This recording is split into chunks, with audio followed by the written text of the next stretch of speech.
and then if you don't want it, just push it aside, so that you don't forget. Okay. And I don't know if you guys noticed, it's a new screen, so we don't need to dim the lights anymore. Nice. See clearly, sort of. You mean I can't take a nap now? And can we turn the fans in here? Sure. There is a little stuffier one in here. Oh, wow. Just taking your time, too. Yeah. Just sort of sorting it out, yeah. Sized it all out. God.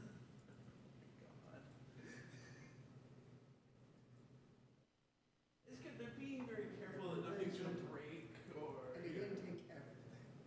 Oh my God.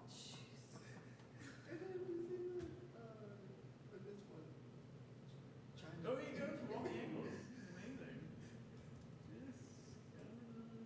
They were courteous enough not to walk down the sidewalk with that thing open. Have we heard from Preston? I was just about to text him, but he's not here in a second. We should start. Is Nicole already online? I'm not sure. Oh, right, Oh, she her to be. will be over there. Yeah. Oh, I heard someone. Somebody. Or Yeah, it's Brandon. head straight in there. Alright. Well, let's get started. Good evening, everyone. I will call this special meeting of the Albany City Council to order. City Clerk, can we please have the roll? Councilmember Hanson Romero. Here. Councilmember Jordan is not here yet. Councilmember Lopez. Here. Vice Mayor Mickey. Here. And Mayor Tiedemann. Here. We will now proceed to closed session. Our closed session item is on public employee appointment on the Recreation and Community Services Director. Do we have any public comment before we go into closed session?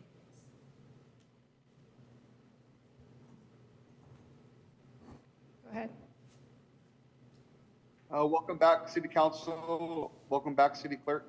My question is, who is the person that is quitting their job?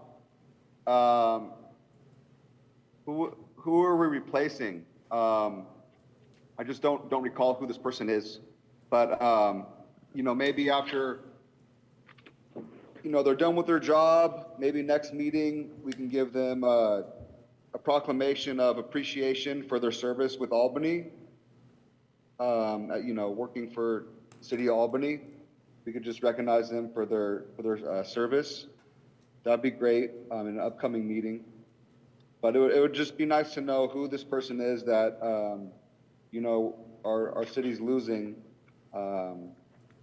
Just don't know their name. And that's about it. Thank you.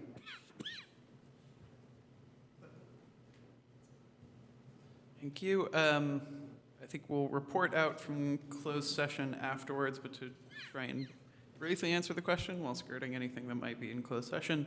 We're not replacing somebody who was the Recreation and Community Service Director. This is a position that I think has been held by someone who's at the same time held a different position. So this is sort of a domino effect sort of thing. And we'll have more after closed session if we take any action items.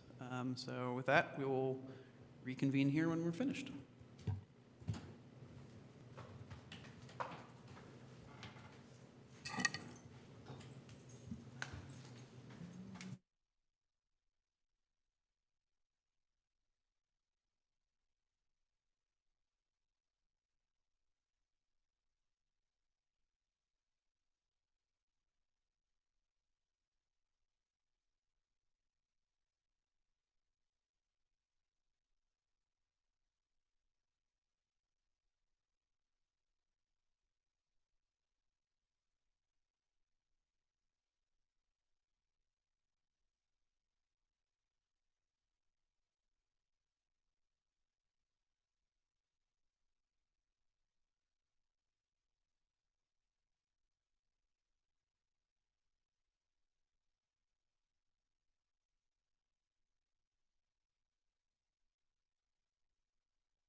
We just had closed session on the public employee appointment of a Recreation and Community Service Director. To clarify, this is an appointment not because we had one and they retired, but because our assistant city manager was filling this role and is now starting to be more properly the assistant city manager, as well as some other roles. And so the action taken by council was to appoint Sid Schoenfeld, who has been our interim in fulfilling this role, to the role, and we are very happy and lucky to have him.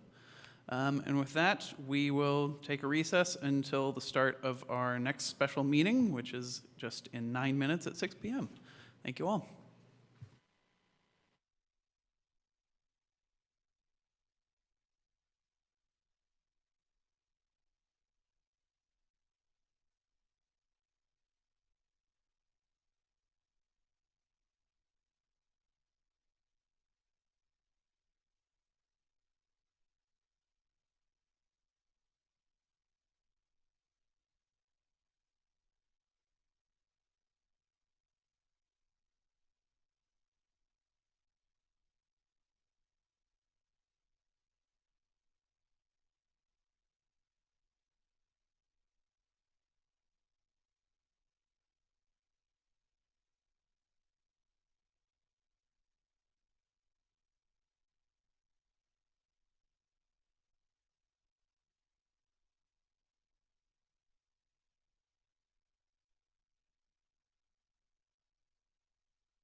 All right, welcome everybody. I will call this special meeting of the Albany City Council to order. City Clerk, can we please have a roll call? Councilmember Hanson Romero, Here. Councilmember Jordan, Here. Councilmember Lopez, Here. Vice Mayor Mickey, Here. and Mayor Tiedemann. Here. And we'll move on to our only item for this special meeting, which is a study session on the Albany Hill Eucalyptus project. Can we please have the report? Sure. Good evening, Council and Mayor. My name is Mark Hurley, and I'm the Public Works Director for the city. And tonight's discussion is going to focus on Albany Hill, particularly the Eucalyptus project. And tonight is really the kickoff of the project. So tonight the purpose for us is to introduce the overall scope of the project so everyone's on the same page with what we're doing. Want to introduce our team. We've got, I think, a pretty strong team for the project, so introduce them. And then I think the most important part is to get feedback from council and the public in terms of what are the concerns and issues we have up there to make sure that we're scoped out to cover everything. So, we think we have a good presentation that covers what we've included so far, but if there's something that we've missed, we will absolutely expand to include that. So with that, we'll turn it over to Margot Cunningham, who's our open space coordinator, who's really heading up most of the work up at Albany Hill. All right. Good evening. I'm Margot Cunningham, Natural Areas Coordinator, and welcome, Mr. Mayor and council members. So we're here this evening to discuss plans for managing the eucalyptus forest and restoring habitat on city property on Albany Hill. I'll be giving a short introduction and background and then handing it over to our consultants to go into more details. Next slide, please. So, why are we here? Well, starting in 2020, we noticed eucalyptus on the hill starting to turn brown. So, as detailed in the staff report, the city, we worked with consultants and partner agencies, including arborists, forest pathologists, wildfire experts, and a monarch expert to assess the trees, what's going on with them, the fire hazards, and to take an in-depth look at the monarch habitat on the hill. So studies and reports found that most of the eucalyptus are in poor health and from pathogen attack and a warming climate. And all of these studies and reports, they're on the website. I won't go into any detail because we've talked about them at previous council meetings and Parks and Recreation Commission meetings, but they're all on the Albany Hill website. Funding, we have city and grant funding for this project. We created a capital improvement project called the Albany Hill Eucalyptus Project, and we have a grant from the State Coastal Conservancy as well. So we selected a consultant team to help us come up with a plan for what to do with the eucalyptus. Next slide. So this is our purpose statement. We're looking for a comprehensive plan for phase removal of dead and dying eucalyptus on city property on Albany Hill. And then we want to make sure that we take into account habitat for monarchs and native plants and wildlife. Next slide. So our project team consists of City of Albany staff from Public Works, Fire, Community Development, and then we also have Restoration Design Group. They're a consultant who've had a history of working on projects for Albany, and we have some representatives from them here today. And then we also have Nomad Ecology. They are local experts in native plant restoration and wildlife biology, and we have someone from there as well. And then we have Stuart Weiss with Creekside Science, and he is the foremost expert on overwintering monarchs in coastal California. and he will be joining us online. He's actually stuck in traffic right now, but he promises to be here within 10 minutes. Next slide. So this is a big project, and we are and will be working with several groups on this effort, including tribal members, citizens of Albany, and many others. Next slide. So our habitat restoration intern, Isabel Reedy, she developed a survey because we were interested in finding out how people use the natural areas on the hill, what they like about it, what they think needs improvement, and what they think of the Eucalyptus project. And this is an ongoing survey. It's going to be up for another couple months. And a lot of the data, we're still sifting through it. There's a lot. We've gotten over 500 responses. Most people support the Eucalyptus project. There are several who are unsure. And most of the respondents live in Albany and El Cerrito. Next slide. Okay, so at this point, I'm going to hand it over to Eric Stromberg with RDG. Hello, Council. Thanks for having us, and Mayor. So I'm going to try to be brief because I want to get to the discussion piece, but I think it's good to kind of go through a few of the background information first. And what I'm going to do is first go over some of the project goals as we understand them today. Then we'll go over again, as Mark had mentioned, some of the assumptions and criteria that we think are going to be important as we start developing the plan. So you'll see that we haven't started the planning process. We've been hired and working for about a month or so, and really that's allowed us to get up to date on some of the reports that have been referenced that you're familiar with, and then have this meeting to kind of check in. So it's a great time to see you and kind of check in and see how we envision this project moving forward. So this first slide here is really the project area. It's important to think about Albany Hill, geographically a big landmark. It's a big area. The city-owned parcel is really just the top, and that's really what we're focused on here, mainly with the plan, because it's city property that we can control through the plan. Next slide, please. Within that, we do have a few goals that we see are guiding the project. And again, getting feedback after the presentation is great on all these goals. Number one, minimizing risk, and both from fire and from falling trees. The site is changing, it's a real risk. We want to make sure, that's why this project became to be, we want to make sure we are addressing that risk. Next slide, please.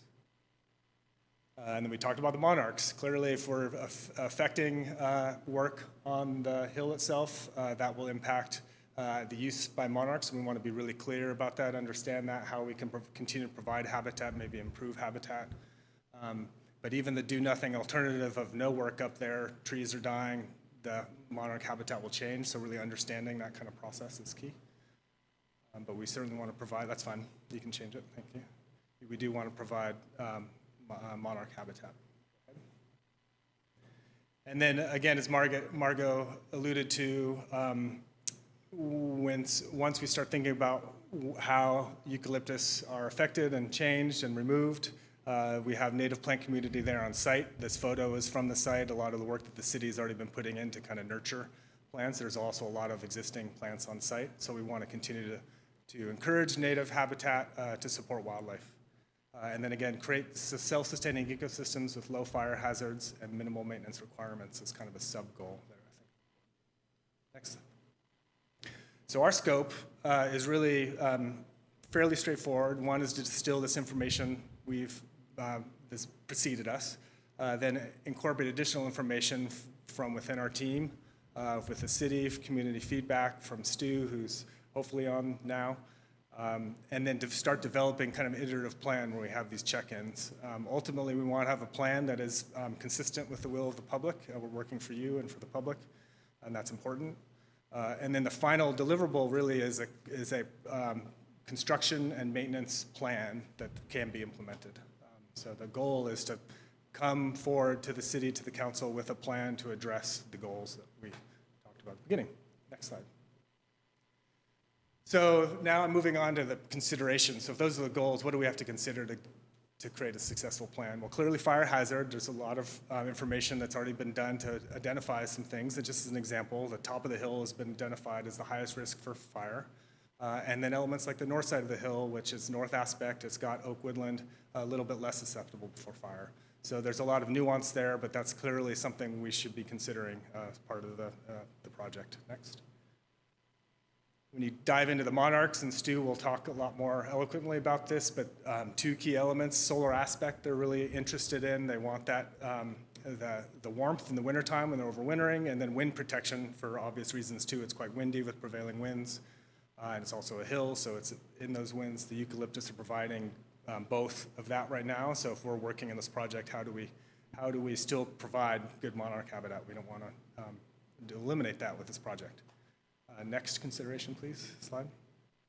So we've been talking about this as a team already. I think the biggest challenge that I see so far is how to work with both what the monarch requires and also with fire hazard, because when you look at the reports, there are competing interests. And I think that's clear. It's just one of the challenges to kind of work through is how do we achieve both? So it's, I think for me, as one of the designers and kind of coming up with creative solutions, this will be the most challenging one to work through. Next. And then habitat restoration, getting into the details. Seed collection is a great opportunity. It's ongoing. That's doing great work already. We want to continue with that. There's a lot of existing native plants. If you haven't been on the hill lately, of course I encourage it. I don't get there up enough, but I've started to come back. And it's amazing when you start looking at all the native trees, the oaks and toyon that are actually there. You start to read the landscape differently. So that's something we want to consider as we're moving forward with the project. Next, please. And then already, the city is doing a great job kind of engaging the community with urban tilth. This photograph is from their social media account from a couple days ago when they were out there collecting seed. And I think creating these partnerships with the community is great because developing native plant communities requires these kind of long-term engagement. And so I think it's something to consider is how to leverage these relationships you have and additional relationships. It's not just these folks here, but it's a lot of other groups as well. Next. And then historic ecology, just for time, I won't get into the details of this, but I could talk about this subject alone for a long time. When we're doing restoration, we're thinking about making changes to Albany Hill. It's good to think of it as this landscape is constantly changing. It's a continuum. The work we're doing isn't a final thing. It's just sending the site potentially on a different trajectory than doing nothing. It's always good to see where the site was before, and this photo is, I think, quite amazing because for all of us who grew up here, you don't think of Albany Hill as being a grassland, but it clearly was at one point in time. So that's important to keep in mind of why it was like that and what conditions were there. You can see a little bit of oak woodland on the north side there in that photo too, which is still persists. Next.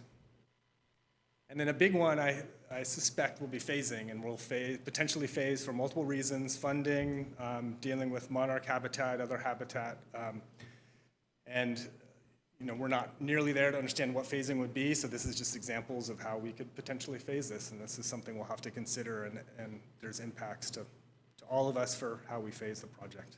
Next. And then property ownership. We're focused right now on city property, but we know that there's additional property owners who have property on the hill. They have eucalyptus. They have some of the same management issues.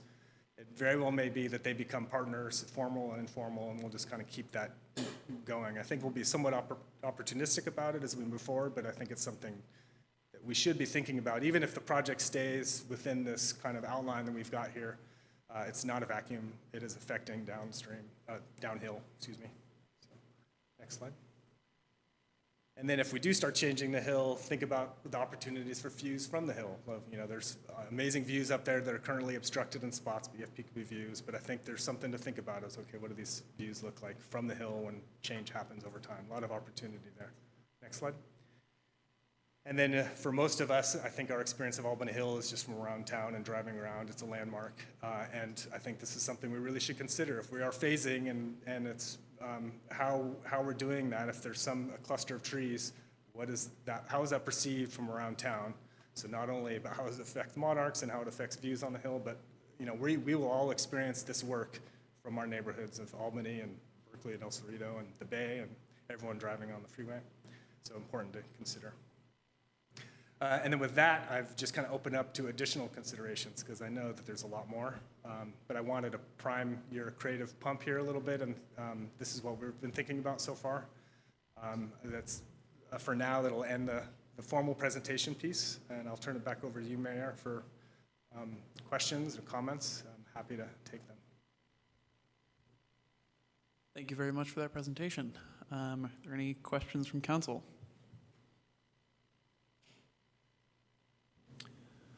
Thank you for the presentation and the first month of work. From my travels up there as an amateur, it seems like the city property is probably being managed better for fuel load than most of the private property at this time. And obviously part of this project is about getting better in that. But how effective do you think the city can really be if it doesn't successfully engage the adjacent private property owners in that regard? Yeah, it's a good question. I don't know if I can answer it fully other than to say that there is a lot of back and forth. And so we will have to pay attention to what is and isn't done on the private property. And I know the chief has already been working with the private property owners. And every time we're on the hill together, I'm kind of learning more about that aspect. But you're absolutely right. The grove doesn't stop at the property boundaries, it's more. And so fire is a big piece of it, of the effect of wind. So if you were to remove a big cluster of trees on your property, how does that affect private trees? And in terms of the historic photo that you showed, so restoration or native, I mean, that's, native vegetation, what does that mean exactly? So I don't think the goal has been articulated, but we're talking in some sense a managed landscape, which hopefully evolves to less managed. I don't know how that landscape in the photo came to be, what kind of management created that landscape, because there has been management for millennia. Do you have any idea, or do any members of the team have any idea? I don't know the history of the managed landscape, but I would agree with you that that's clearly was a managed landscape to keep it a grassland, but I don't know the details, and it would be great to know. We're meeting tomorrow with some tribal representatives, but my understanding even is that some of that knowledge has been lost, but I don't know yet, so I come at it. Yeah. Similar questions, same questions you have about what created that condition. And then you correctly identified that we don't know what this native landscape target would be. If it is, there's so many questions about how many eucalyptus, where they are. If I will say that reading the landscape now, if you were to go in and remove eucalyptus, and let's just say for argument's sake, for a simple thing, if you were to remove a big chunky eucalyptus somewhere and have a big opening, there's a lot of oaks and toyon there that as long as we're managing for invasives, those will come up and you will probably get like an oak woodland landscape, especially on the parcel that you own, the city's property. When you get to the southern aspect, if that was part of the project, that may revert to more of a scrub habitat as an example. I'm not totally sure. But the target, you're absolutely right. That's something we should think about. And the community may have reasons to target one thing or another. I think the goal was kind of identifying something that reduces long-term maintenance. Thank you.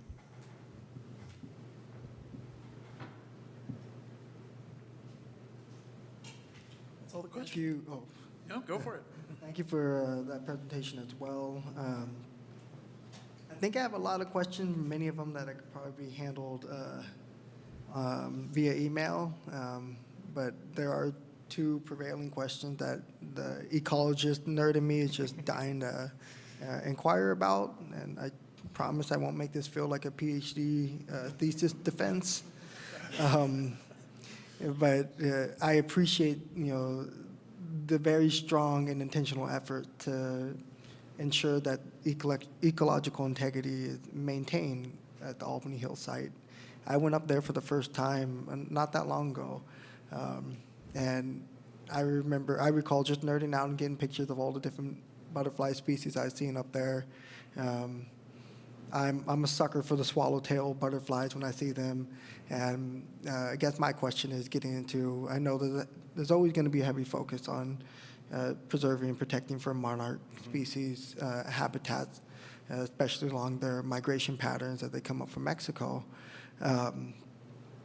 My question is, has there been conversation or any dialogue around the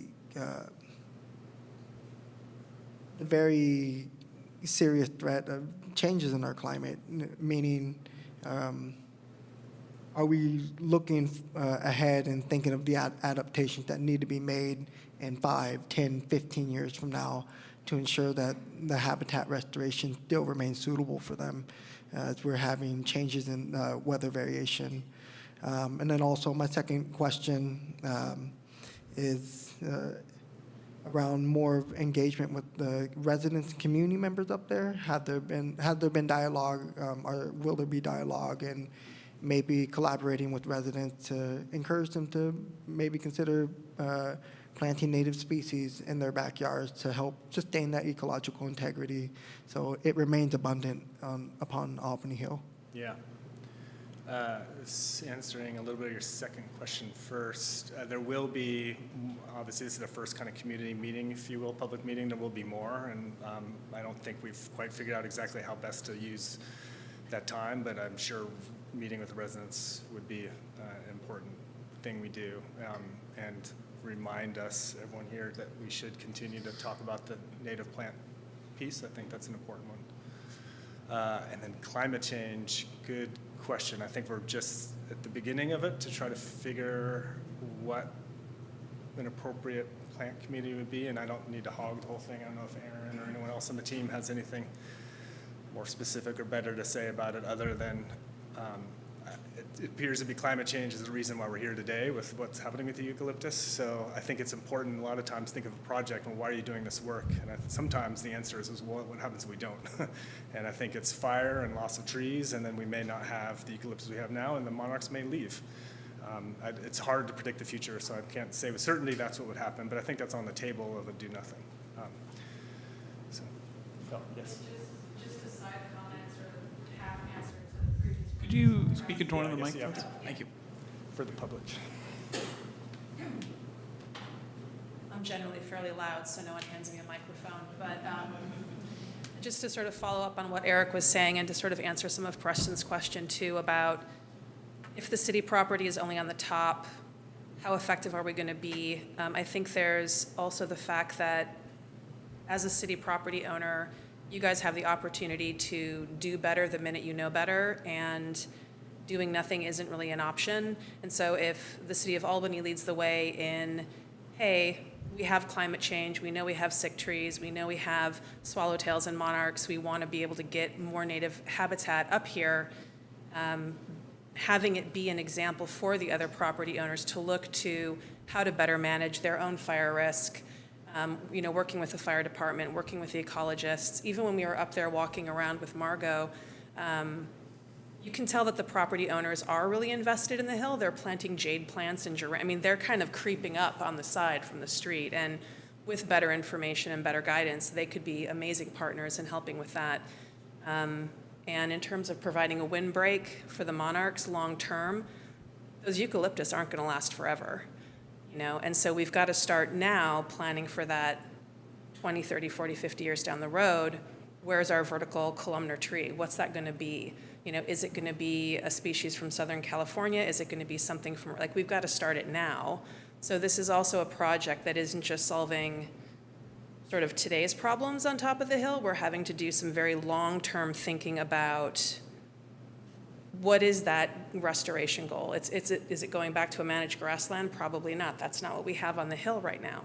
But what is sustainable and what will work, in 50 or 60 years? And that's a lot of what we're starting to do with Nomad and with the project partners. So. Robin, I want to speak to the community engagement portion that you brought up. So I really like that idea. That's something I've thought about, engaging neighbors near the hill and on the hill in planting natives. I've actually had people come up to me on the hill and say, oh, can I get some of those native plants? I want to put them in my garden. So that is a really good idea. And with our habitat restoration intern program, I think that's something that future interns can definitely work on. Our intern now, she's coming up with an online field guide of plants and animals on Albany Hill as a way to get people more interested in learning about the native plants there and the critters and all that. So I think that will really tie in with further educating people about, hey, these are the native plants that are important. You guys should plant them. They're good for pollinators, not just monarchs, but as you said, other butterflies and pollinators as well.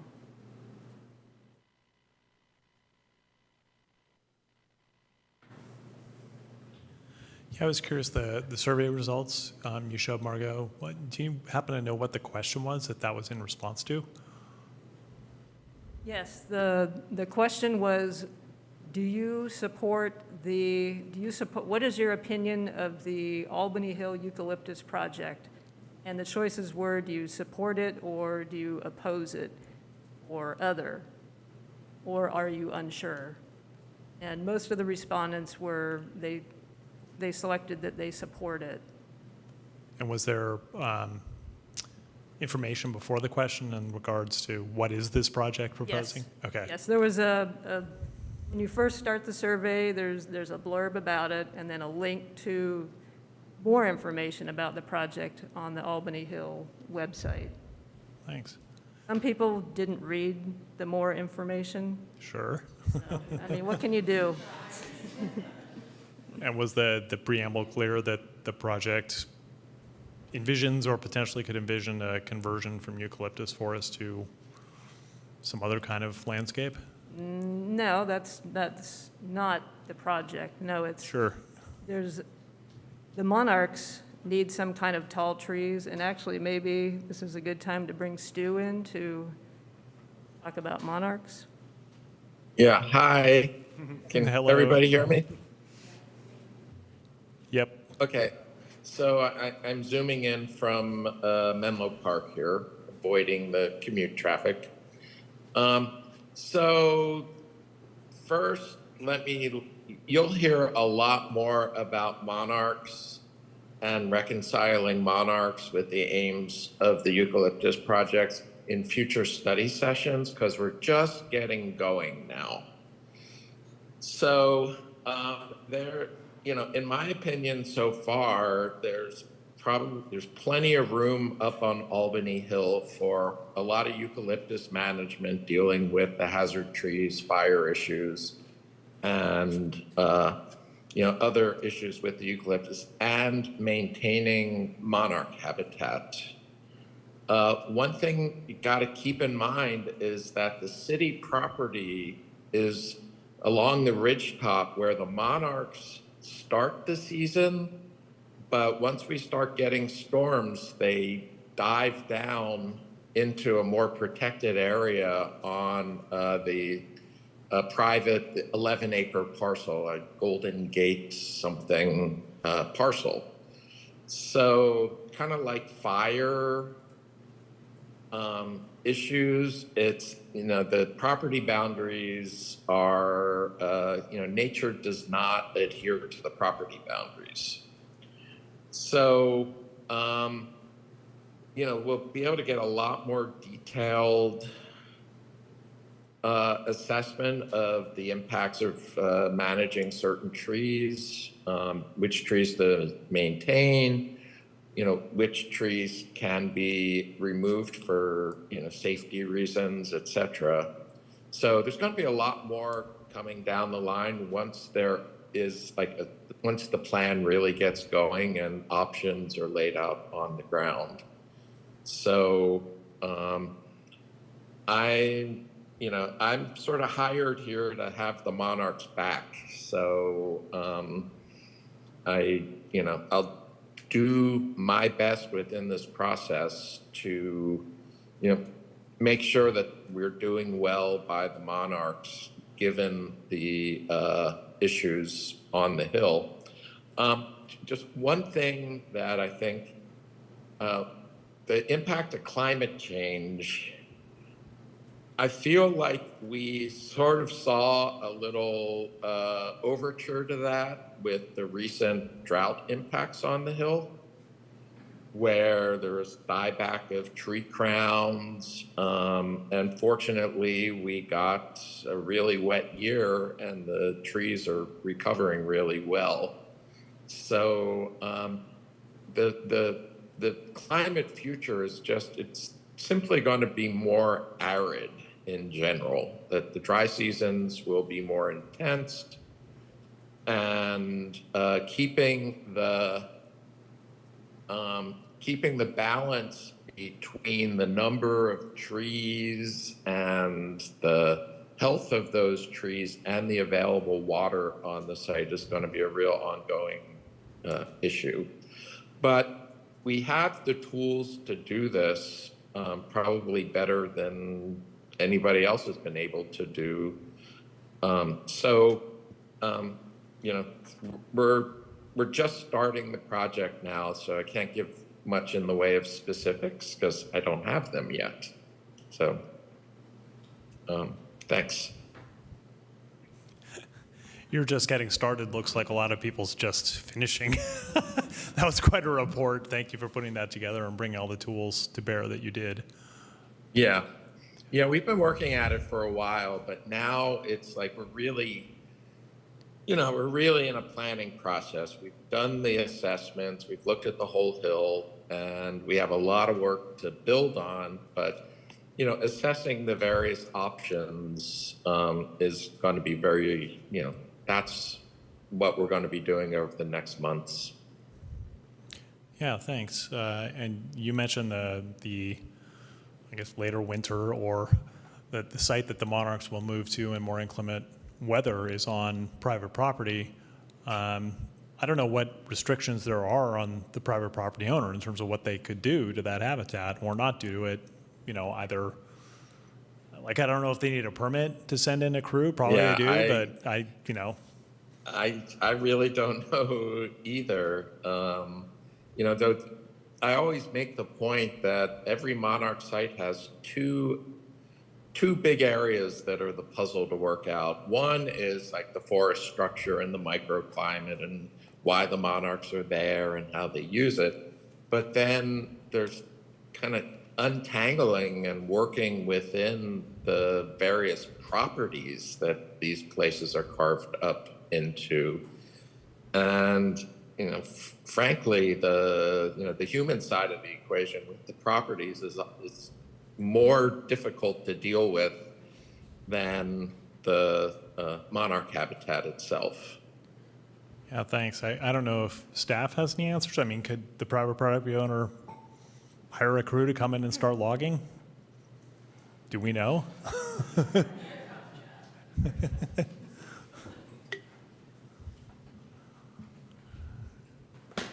Good evening, Council. Jeff Bond, the Community Development Director for the city. Short answer is no. Monarchs are endangered species. There's a whole host of rules and regulations that cover activities that would damage that habitat. Some of them are federal laws that are very complex. Some of them are state regulations and environmental laws that are also very complex. So there would be, we have a line of communication open with the property owners. We talk to them about fire mitigation activities and so forth. I don't think there will be any surprises. And when it's time to do some work on private property, it won't happen overnight. Thanks. Yeah, because that was one of my questions coming into this is how can the city really actively manage for habitat that on property it doesn't own? So it's either a partnership or something else. Thanks.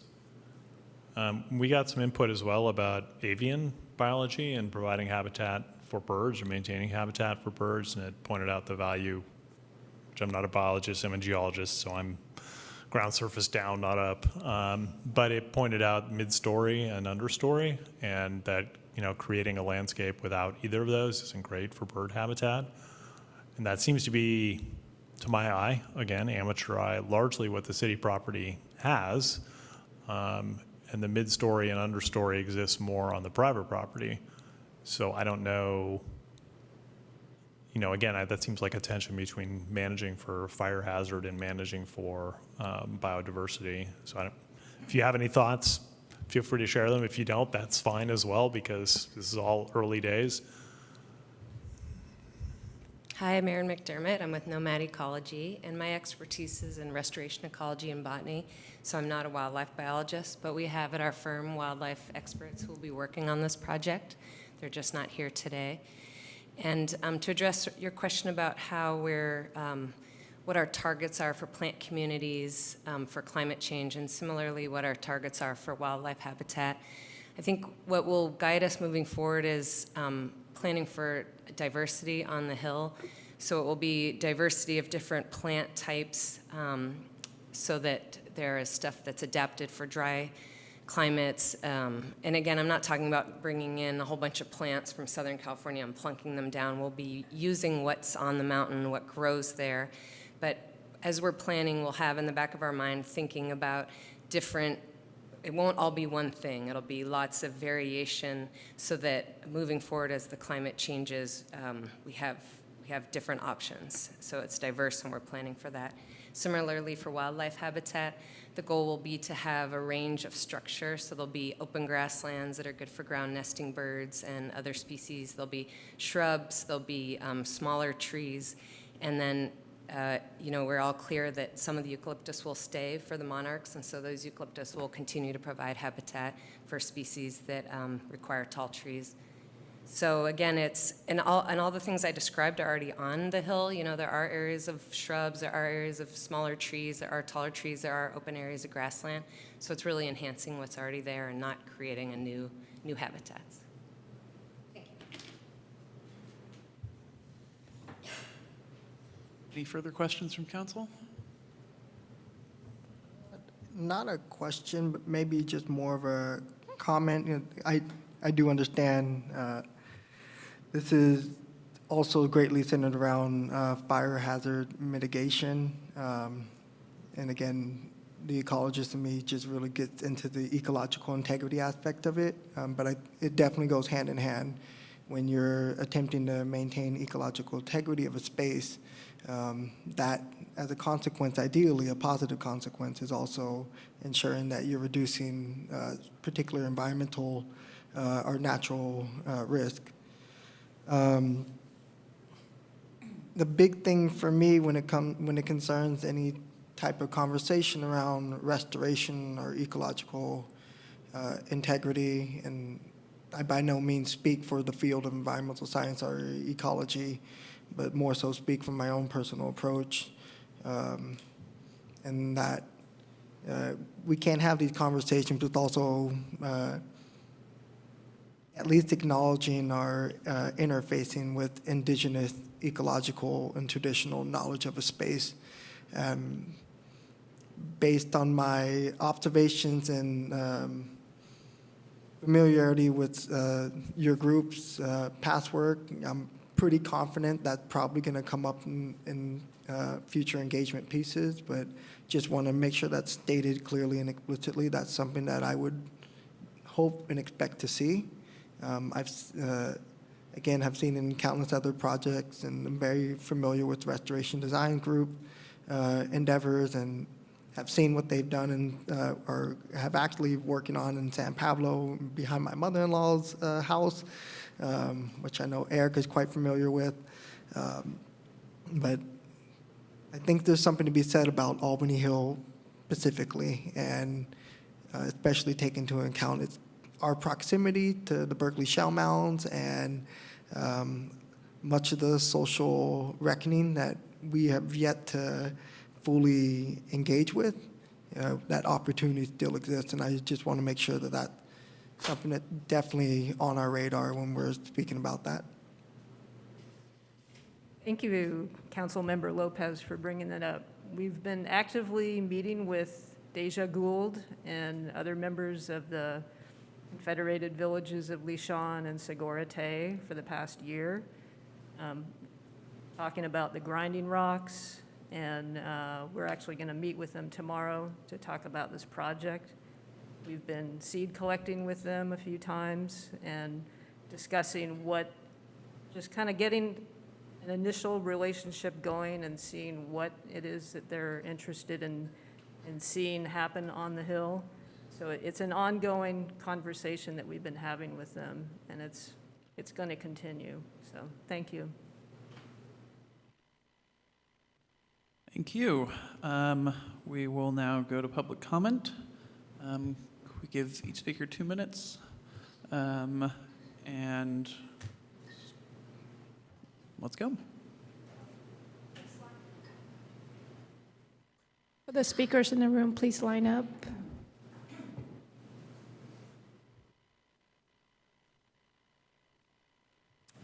Good evening.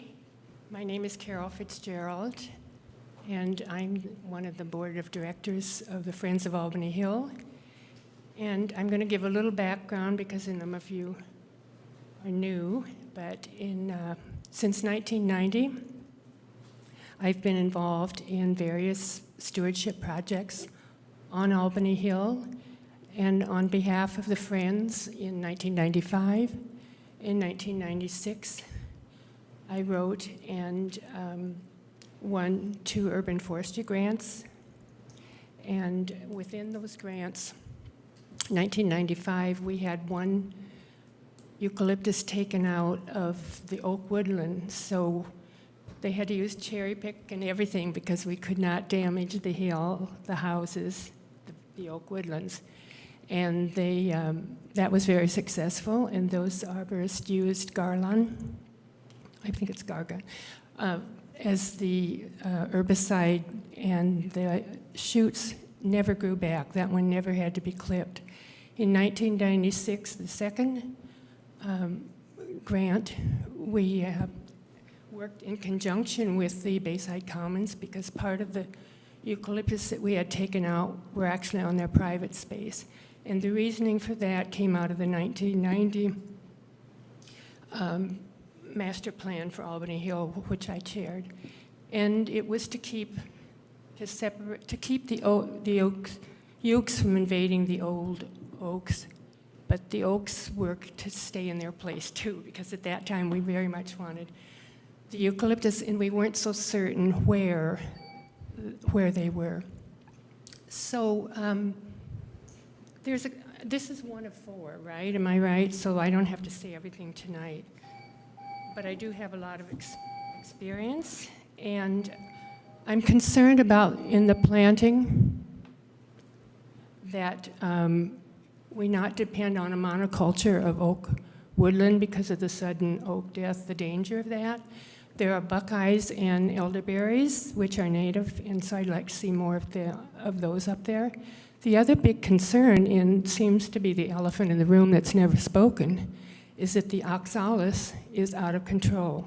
And any planting that you do, it's just there. So we worked on individual patches when we had to match the grants with our monthly volunteer projects. We were directed to eliminate if you see one patch, you go down and get those bulbs out so that next year it isn't a family of bulbs. And so that needs to be worked on hand in hand with removing any other. Thank you for your comment. You're welcome. Thanks for listening. Yes, and we will have plenty more time for input on this as this comes back to us many more times. Hello, my name is Catherine Burke. I live on Jackson Street across from the hill, or on the hill. I have 2 questions. I don't know who could answer them. First of all, is it assumed or planned that all of the eucalyptus will be removed except possibly some for the monarchs? I've read the materials and I've listened and I don't understand. And secondly, has any consideration been given to the scientific theory that trees wisely adapt to climate change? So maybe some of the eucalyptus will adapt and are adapting and don't need to be removed because they're supposedly dying, or maybe they need to be removed, all of them, for fire danger. But I'd like some clarification on that. Thank you. Thank you for your comment. We will answer all questions at the end.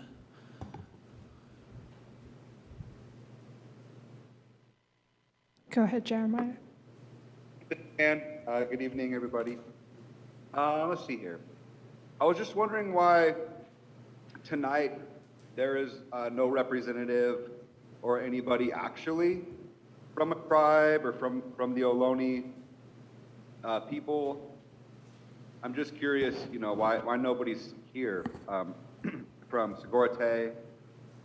You know, it would be nice if we had these meetings that they would particularly, you know, be invited and be welcome. You know, that way you could hear it straight from their mouth what they want to see.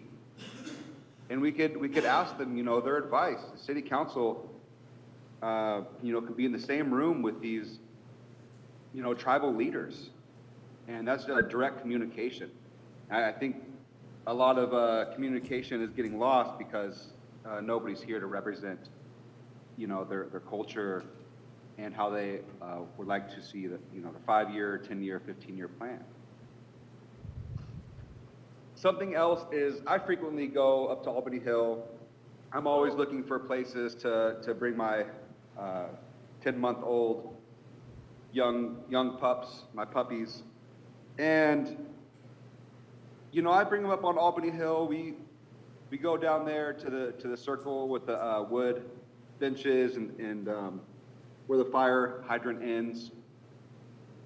There's a lot of poison oak up there. My goodness. Anybody gonna do anything about that poison oak? I mean, the space Albany Hill, you know, it's a park, and it just seems like there's so much land up there, but it's not being able to be used. It's mostly unused. I know we're talking about fire hazard and monarch butterflies, but please also take in consideration of, you know, developing horizontal trails, you know, to be able to use the park and to, you know, walk and use it, and also somehow to get rid of all that poison oak, because you can't even step a couple feet off the trail. So that's about it. And the last thing I just want to mention is please put a drinking fountain up there, you know, or a porta potty or something that could be serviced, a public restroom or public drinking fountain. Thank you. Thank you for your comment. Is there anyone else online? Okay. We will bring it back to answer some of those questions and then have council deliberation. Oh, one more in the room. Apologies.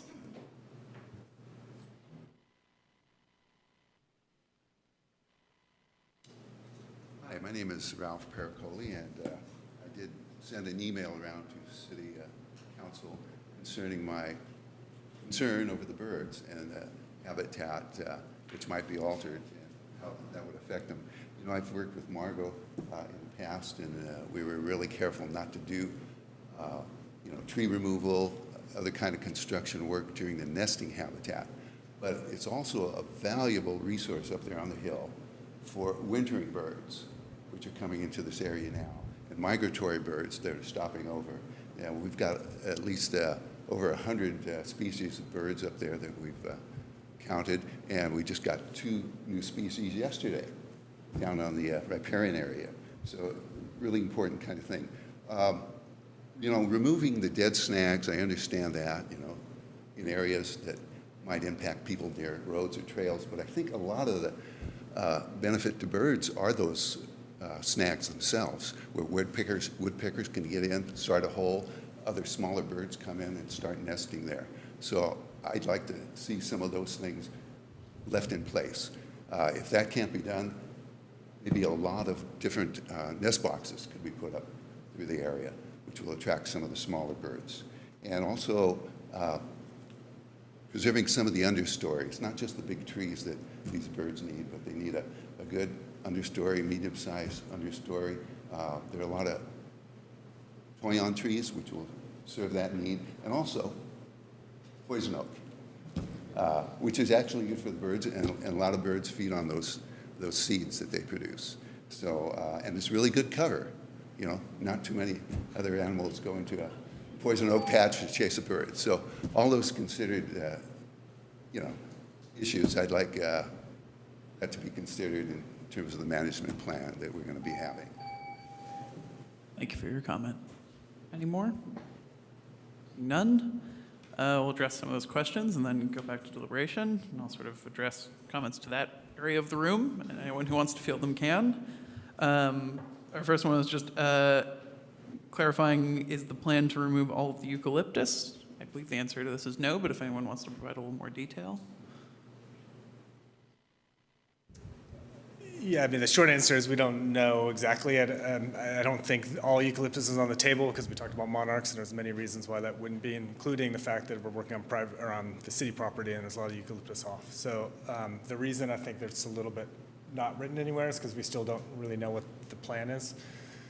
But part of our project will take the information we're hearing today, come up with a kind of initial plan or maybe a series of plans just to elicit more feedback and comments. And just we're hearing all these different ideas, which has been good. We will try to come up with something that addresses them all on different levels because you can't do everything the same, and then get feedback from there. But I think what will result is probably a phased approach, is be my guess, of removing eucalyptus in certain areas. And we can talk about the pros and cons of all those strategies once we have something to look at and kind of react to. Great, thank you. And then there was another question about if we've considered how the trees may be adapting to climate change already, and if they sort of need to be removed or if they are adapting.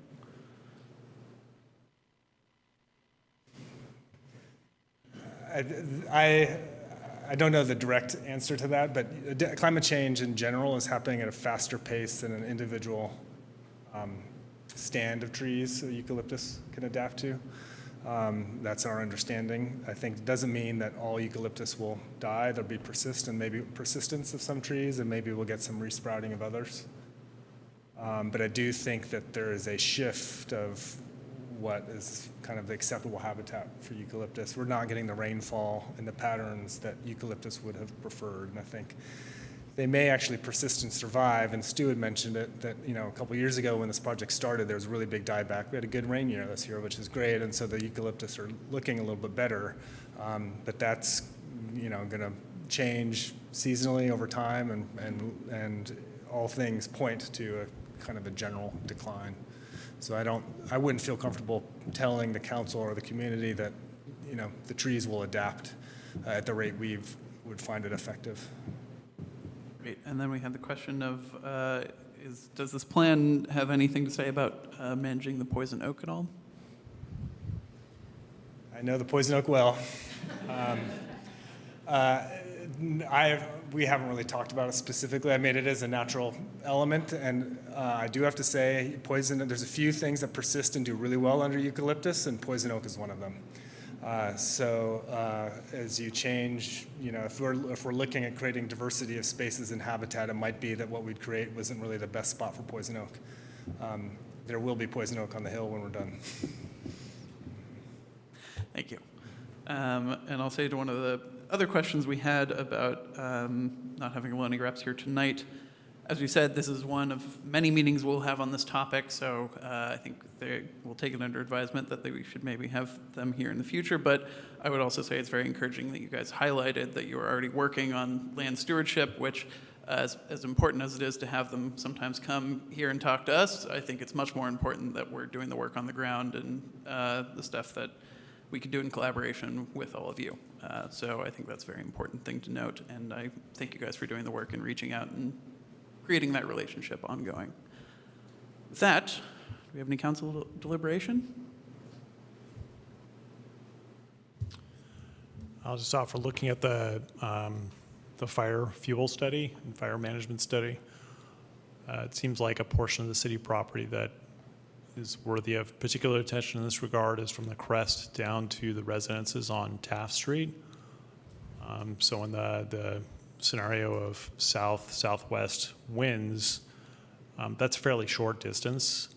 And so to the extent that that could have a lower fire progression or lower fire spread rate, potentially to give a chance for people either to evacuate or even possibly for fire suppression services to get there. I think that would be beneficial. Further north, there's much more run of slope to where the residents are, so it's maybe not quite as sensitive to the spread rate, but that part seems particularly sensitive to the spread rate.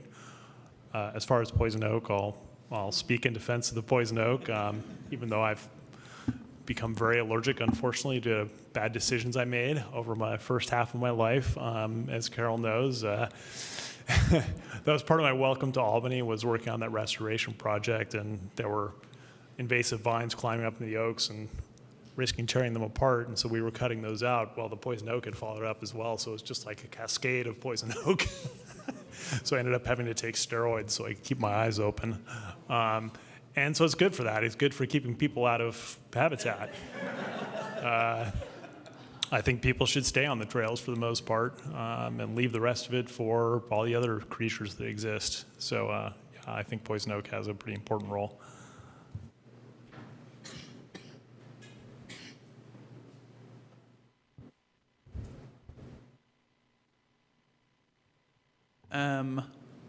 Say thank you guys for all the work. I'm looking forward to seeing even more of it. It's all very impressive and really good to see this happening. As I think I've said before on this topic, when I got on the council, one of the top issues that I sort of woke up in a cold sweat about is getting an email that says the hill is on fire. And that did happen, and luckily our great fire department was there to manage it. But I think it's really good that we are having this happen and evaluating what we need to do to decrease that risk in the future. I'll say my biggest comment and piece of feedback here is that in a couple of the reports here, it says that there's some consideration of maybe having to plant some more different types of eucalyptus. And to not mince words, I hate eucalyptus so much, and it's invasive, and I don't like it. It's fire prone, and I'd like to see us minimize as much as possible any replanting of that and try and use native species as much as we can. Were it not for the monarch butterflies, I would want us to rip it all up right now, but we can't. So as much as we can, I'd love to see us try and find other ways to replant. Any other council comments? Well, I have to ask a question in response to that, because that's the general impression is that eucalyptus is fire prone. I stood at the top of Piedmont and watched as the Oakland Hills fire came over a spur ridge above Lake Temescal, and it came right underneath the eucalyptus grove, and it didn't torch, didn't crown, just stayed a ground fire. And then it came down to the houses, and the houses were actually much more fuel than the trees were, as it turned out, in terms of the intensity of the fire. So what is the finding among researchers, among the profession, about whether eucalyptus really are more fire prone than native tree species? Is there any findings on that, or is it true? Is it not true? I don't know. I don't know what to think based on what I've seen with my own eyes. Yeah, I'm not going to say anything too definitive, because you can find the answer on both sides when you look for it. But from the sources that we have, it is, and the fire chief has said some of these things in conversation, casual conversation, that it's quite fire prone. So I think that both could be true, what you observed during the firestorm, and the fact that they just produce a lot of fuel. But I'm not a fire ecologist, so I don't want to go too far on that. Thanks.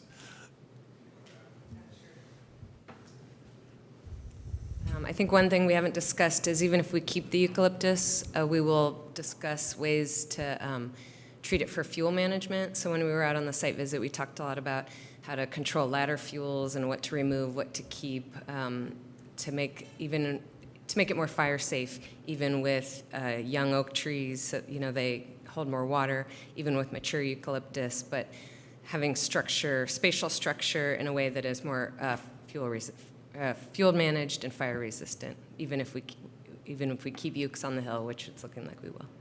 Thank you. Thank you.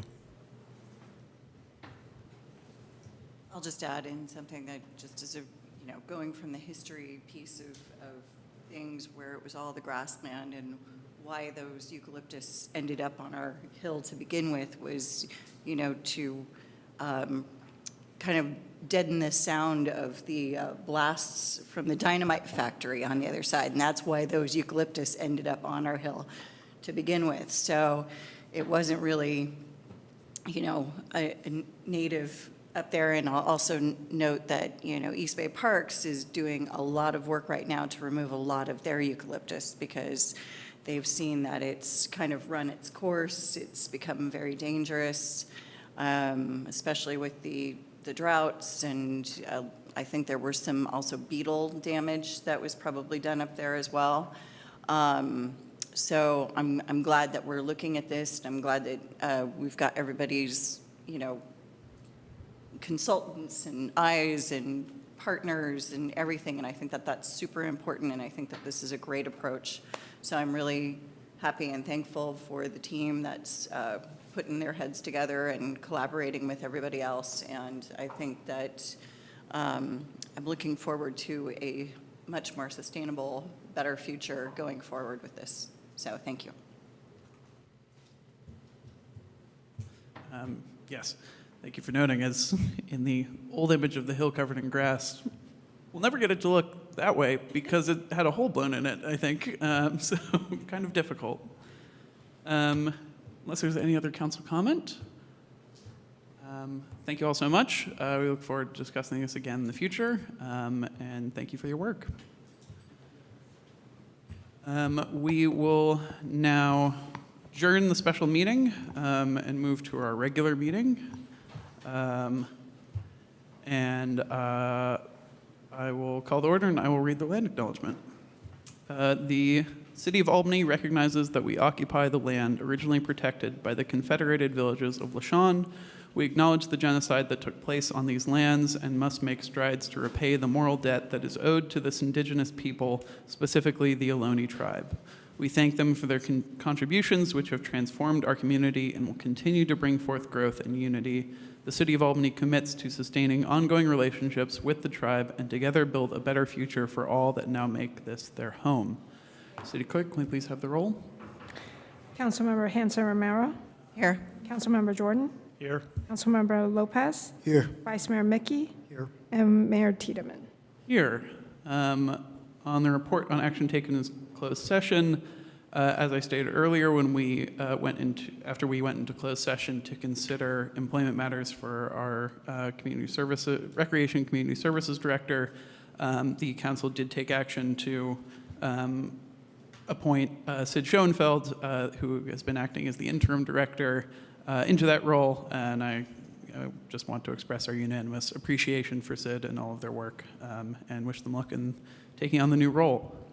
That brings us to ceremonial matters. Mayor Tiedemann, I think you kind of alluded to it, but I presume it was a unanimous vote of the council. Thank you. Anything else I missed?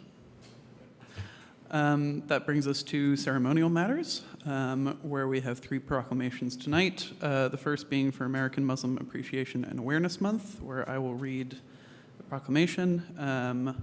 And I think many of our folks are still outside, so we maybe give them a minute and see if the city clerk can pull people in. Apologies on Zoom.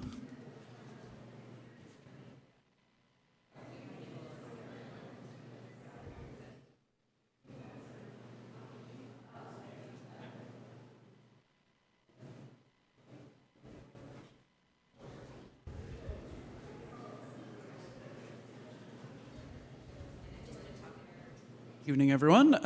I will now go to that podium to read the proclamation and present it to the folks who are here to accept it, which I believe we have our AUSD Board of Education representative, Sadia Khan, as well as the families of Bilal Salih Essa. So once I read the proclamation, if whoever's accepting would like to meet me up there.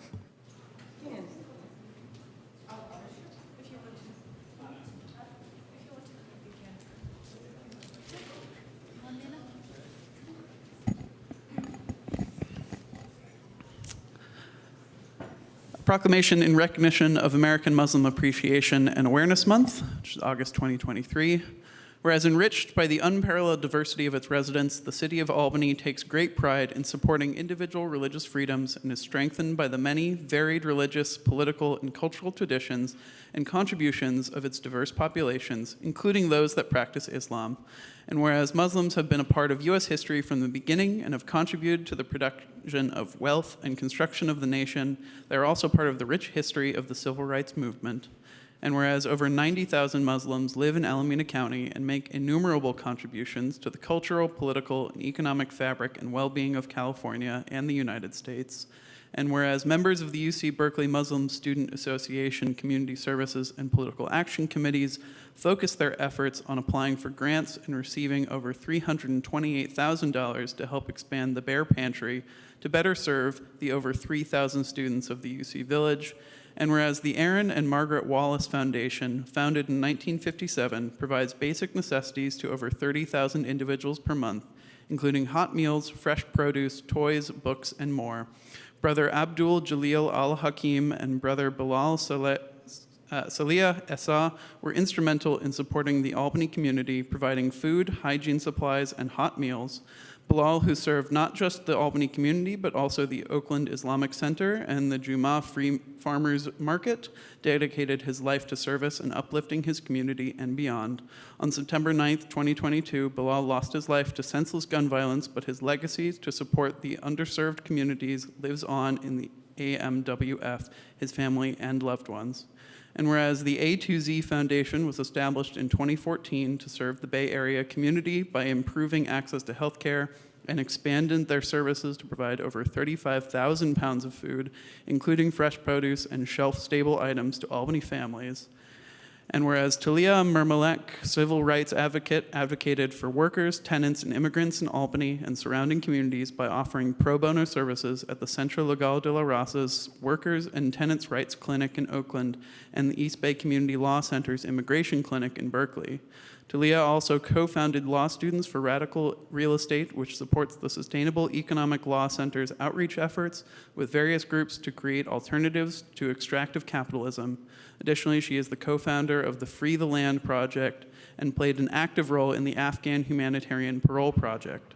And whereas the Muslim community residing in Albany contribute to our school culture by educating our students about Eid and celebrating with us, have given back to the community in various ways, such as cooking meals and making emergency kits for our houseless community. And whereas the city of Albany has had distinct privileges of Muslim American representation and experiences in local elected office, which include current Albany School Board member Sadia Khan, who has facilitated advocacy in numerous ways for housing and educational equity for families in Albany. And whereas it is appropriate to acknowledge and promote awareness of the myriad and invaluable contributions of Muslims in California and across the country, and provide them the respect and acknowledgement every person deserves.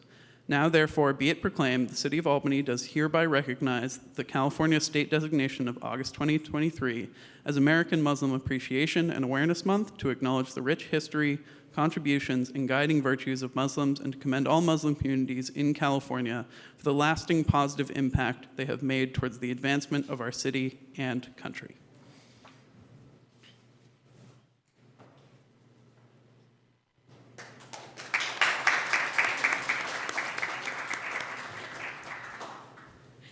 I didn't prepare anything, but just real quick, I just wanted to say thank you so much to everyone on this council, especially our mayor and Councilmember Lopez for drafting this and for recognizing the contributions of the Muslim community.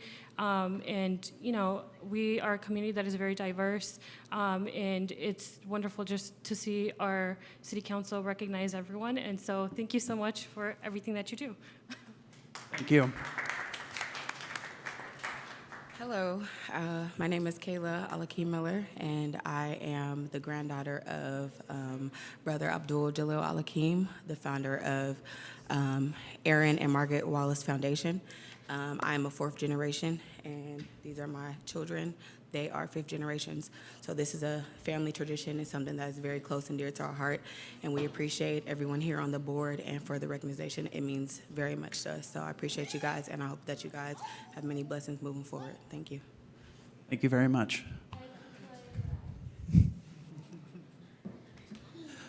Is there any other comment on this item? Anyone in the room? Anyone online? None? Thank you all so much for being here. We will go to our next proclamation, which is for Hispanic Heritage Month, which Councilmember Lopez will read. And I believe we have Kathy Anikama from Families Latinas to Albany and possibly others.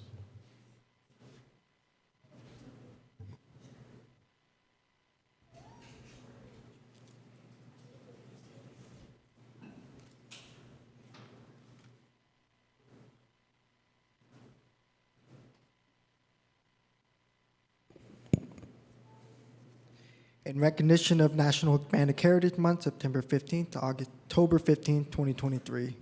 Whereas Hispanic Latinx Heritage Month provides an opportunity to acknowledge the Latinx population of Albany and recognize the contribution to our city, and whereas the observation started in 1968 as Hispanic Heritage Week under President Lyndon B. Johnson and was expanded by President Ronald Reagan in 1988 to cover a 30-day period starting on September 15th and ending October 15th. And whereas the terms Hispanic, Latino, Latina, Chicano, Latin, and Latinx are as diverse as the ingredients we put in our pots, and each identifying term may mean something different to each person, and whereas the term Hispanic is an attempt to be inclusive of people of varying origins, where the Spanish language is primarily spoken, it falls short in accounting for those with shared experiences, cultures, and traditions whose roots originate from non-Spanish speaking countries, communities, and mixed indigenous experiences.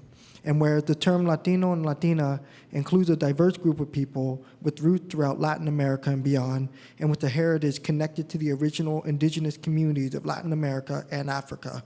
And whereas many diverse individuals of Latin descent and mixed indigenous roots in Albany make incalculable contributions to our neighborhoods, communities, and sectors of the economy, and we are a greater and more vibrant place because of them. And whereas in the city of Albany, people of Latin descent and mixed indigenous roots make up over 12% of the population, and the city looks forward to increased collaboration with our diverse community at home and abroad. Whereas the Hispanic Latinx Heritage Month 2023 theme, Prosperity, Power, and Progress, recognizes the significant achievements of the Hispanic Latinx community in the economic and political industries. And whereas this celebration also acknowledges the important, though often untold, roles and achievement Hispanic Latinx Americans have played in our history, identity, culture, economy, literature, invention, sports, science, medicine, and politics. And whereas educators and advocates alike with resonating identities are powerful examples of academic achievement, cultural pride, and self-knowledge, and a commitment to our youth future and educational equity. And whereas accomplishments in local elected office and appointment to city advisory bodies demonstrate the effectiveness of representation of such identities. And whereas Latinx-owned businesses and vendors contribute greatly to the city's economic development and diversity.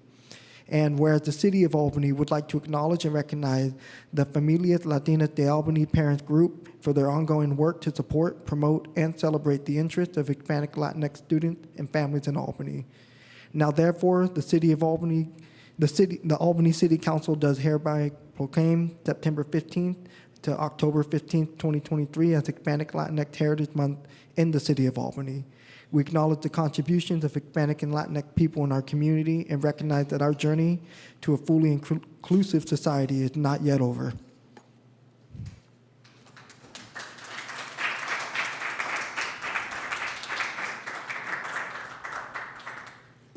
Hello, good evening, everybody. My name is Kathy Anicama. I'm from Familias Latinas. I am here accompanied by Annette Mercedes and Randolph Martinez, who are also part of Familias Latinas. I want to start off by saying muchas gracias for recognizing and honoring Hispanic Latino Heritage Month. It is a privilege for us to accept this proclamation on behalf of our large and diverse group, which makes up about 13% of Albany and about 20% of the U.S. population. And if we're thinking of our children and our future and next generation, they're about 25% of our population that is 18 and younger. Yet we also know that Latinos face many challenges, such as discrimination, racism, xenophobia, and other issues. So we must ask ourselves how we help our large and diverse community thrive. Buenas noches. Good evening. Again, my name is Randolph. Familias Latinas de Albany is the AUSD Latino Parent Advocacy Group. Our mission is to foster a sense of belonging by celebrating our cultural heritage and offer support and advocacy to help our community thrive. We believe that our children and our community will flourish when we celebrate our heritage and instill cultural pride in our future generations. To that end, we invite you to join us in kicking off Hispanic Heritage Month on September 16 with Celebración Latina, a community celebration of our culture with live music, food, and activities at Albany Middle School. We also believe in the power of education and access to opportunities to uplift our communities. Last year, we awarded over $2,000 in scholarships to help children access learning opportunities and to celebrate our graduating seniors' accomplishments. As part of our commitment to continuing to offer scholarships for the 23-24 school year, we will sell raffle tickets at Celebración Latina to raise funds for our scholarship. It is important to remember, however, that supporting our community doesn't stop with Hispanic Heritage Month. We encourage our community to subscribe to our website, to stay up to date on our events, volunteer, and donate to our scholarship fund. By doing so, we send our children the message that their community believes in them, values them, and wants them to succeed. Gracias.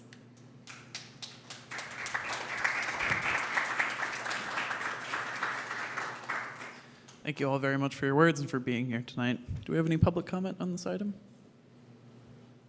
Seeing none, we will move to our last proclamation of the evening, which is for National Senior Center Month. And we will have, I think, Keenan McCarran and Julia Lee here to accept.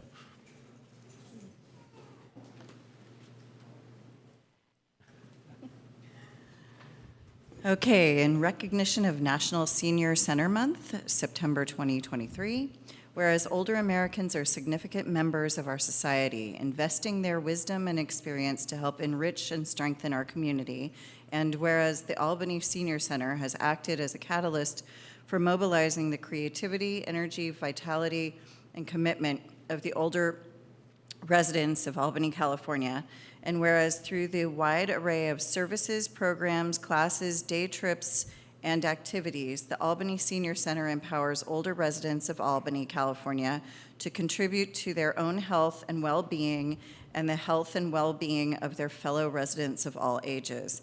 And whereas the Albany Senior Center staff and volunteers annually provide over 9,000 Meals on Wheels, serve over 3,500 in-person congregate meals, over 1,500 shopping trips, and distribute over 750 bags of groceries. And whereas the Albany Senior Center affirm the dignity, self-worth, and independence of older persons by facilitating their decisions and actions, tapping their experiences, skills, and knowledge, and enabling their continued contributions to the community. Now, therefore, be it proclaimed, the Albany City Council does hereby recognize September 2023 as National Senior Center Month and call upon all residents to recognize the special contributions of older adults and the special efforts of the staff and volunteers who work every day to enhance the well-being of the older adults in our community.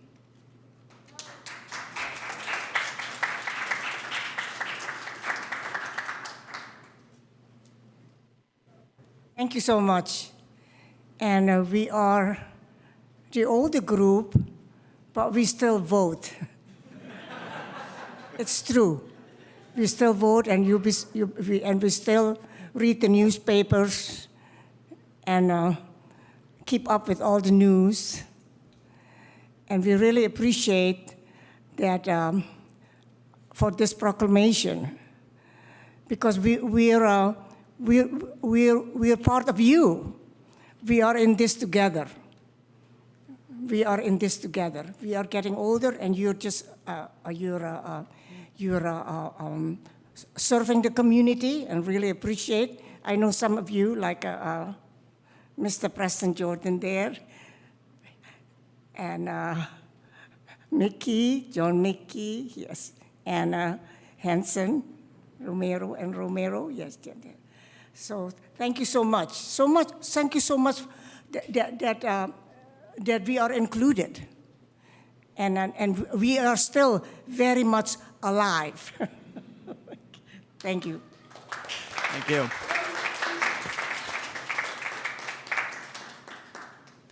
Thank you all very much for being with us tonight. Do we have any public comment on that agenda item? Please.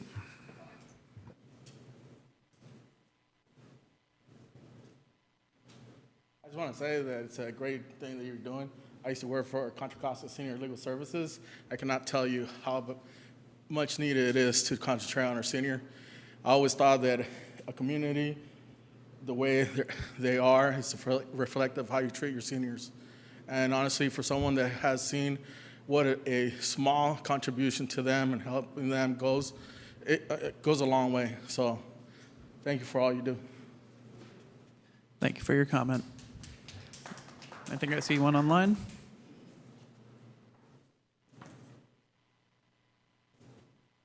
Yeah, thank you. This is Jeremiah here. Regarding the senior citizens, the OGs, I think they're really underappreciated.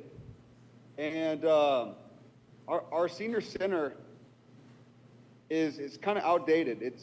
It's really small. I mean, my grandpa and my grandma used to go there for lunch or dinner, every week, and my grandpa sings in the choir, and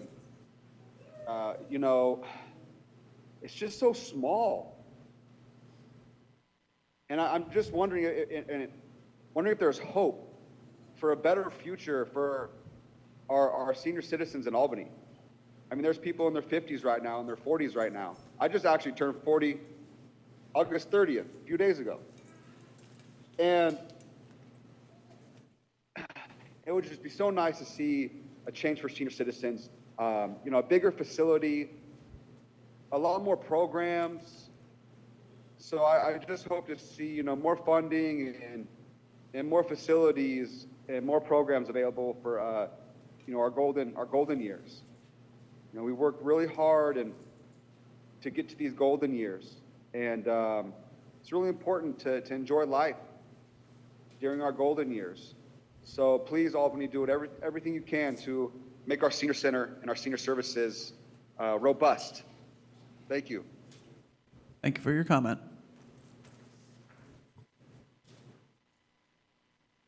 Thank you, Jeremiah, for your comment. I know your father and your mother when she was alive, and they really enjoyed the senior center. And I agree that Albany Senior Center is small, but we are good.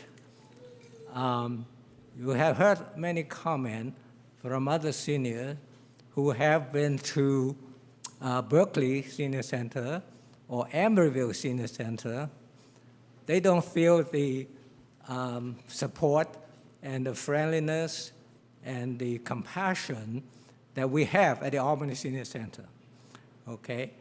Being small is not necessarily bad because we know everybody who comes through the door, and the people feel it. We have many programs that cater to all different groups of people. You'll find some people who would come only for one event, and other group will come for another event, but they are happy with what they get at the senior center. Of course, we would appreciate more money from the city to enlarge the senior center. But as it is now, I hope Keenan can agree. We pretty much maxed out our resources. I can say that because I am a part-time worker at the senior center. So at least believe half of what I said. Thank you. Thank you for your comment. Are there any further comments online? Great. Thank you, everyone, for coming this evening, and all of our honorees. I think this is the widest age range of honorees I think I've seen in one city council meeting. So thank you all for being here. We will now move to our next item on our regular agenda, which is the city manager report. The city manager's report, we will have public comment afterwards, where each person will be given 1 minute to ask questions on things specifically on the report. If you're here to talk about good of the city, for things not on the agenda, the time for that is next. And I will take this opportunity to thank our city manager for being here virtually, despite having COVID. We really appreciate your energy and willingness to stick it out with us. Thank you, Mayor, and thank you for your flexibility as I'm reporting remotely here, but grateful for the virtual presence. Quick update. We've been busy over the recess, so welcome back from recess, and I know we have a lot of work yet to do together. I reflect on our most recent e-news for some pictorial updates, but also want to focus in on a couple of major items forthcoming. You will see that as posted on our website here, but also forthcoming in future announcements, we have a town hall planned on the Albany Twin Theater closure and associated property. Please join us for a town hall on October 5th from 6 to 7:30. Details and timing still yet to be defined, with an opportunity for really just the community engagement and sharing thoughts and discussing ideas with the mayor, the city council, and city staff. This will include the opportunity for city council to engage directly on the issue with our community. We know this issue is of concern and look forward to having the time together for this listening session. Again, this will be at our community center. It's a bigger room, and hopefully all can attend. We are also working on the opportunity for remote presence as well. Those of you doing cleaning of your households and hazardous waste that you may find, please take advantage of our partnership with Stop Waste for a local household hazardous waste drop-off program, one-day event on Sunday, September 24th. Know that this event usually is filled quickly, so space is limited. Register early at stopwaste.org/HHW-Albany, and you can find out a bunch more information on what's collected on that site as well. We have an important date coming up. September is a busy month, but one event hopefully that you won't miss is our concert in the park, celebrating Albany's 115th anniversary of incorporation. So please join us for this event. Our Recreation and Community Services team have worked hard to get a full spectrum event here with kids' activities, bike parking, and free dessert, as well as a concert with a very popular band. So look forward to enjoying the evening together. Our public safety departments are championing a new program, and I want to express appreciation to the initiative of our fire department for working to establish this program in partnership with our police department. This is a Leave Narcan Behind program, and it will be rolling out very soon here in September, where our public safety officers and staff will receive both training and the supplies to leave Narcan behind in situations that may warrant for those that, or relatives or others that may be in need or know folks in need. We have a email address set up for this. All requests are confidential, and I will spell it NALOXONE@albanyca.org. So again, thank you to both of our public safety departments for taking on that important initiative. We have an evening event coming up, not necessarily a concert, but a street lighting workshop on September 19th.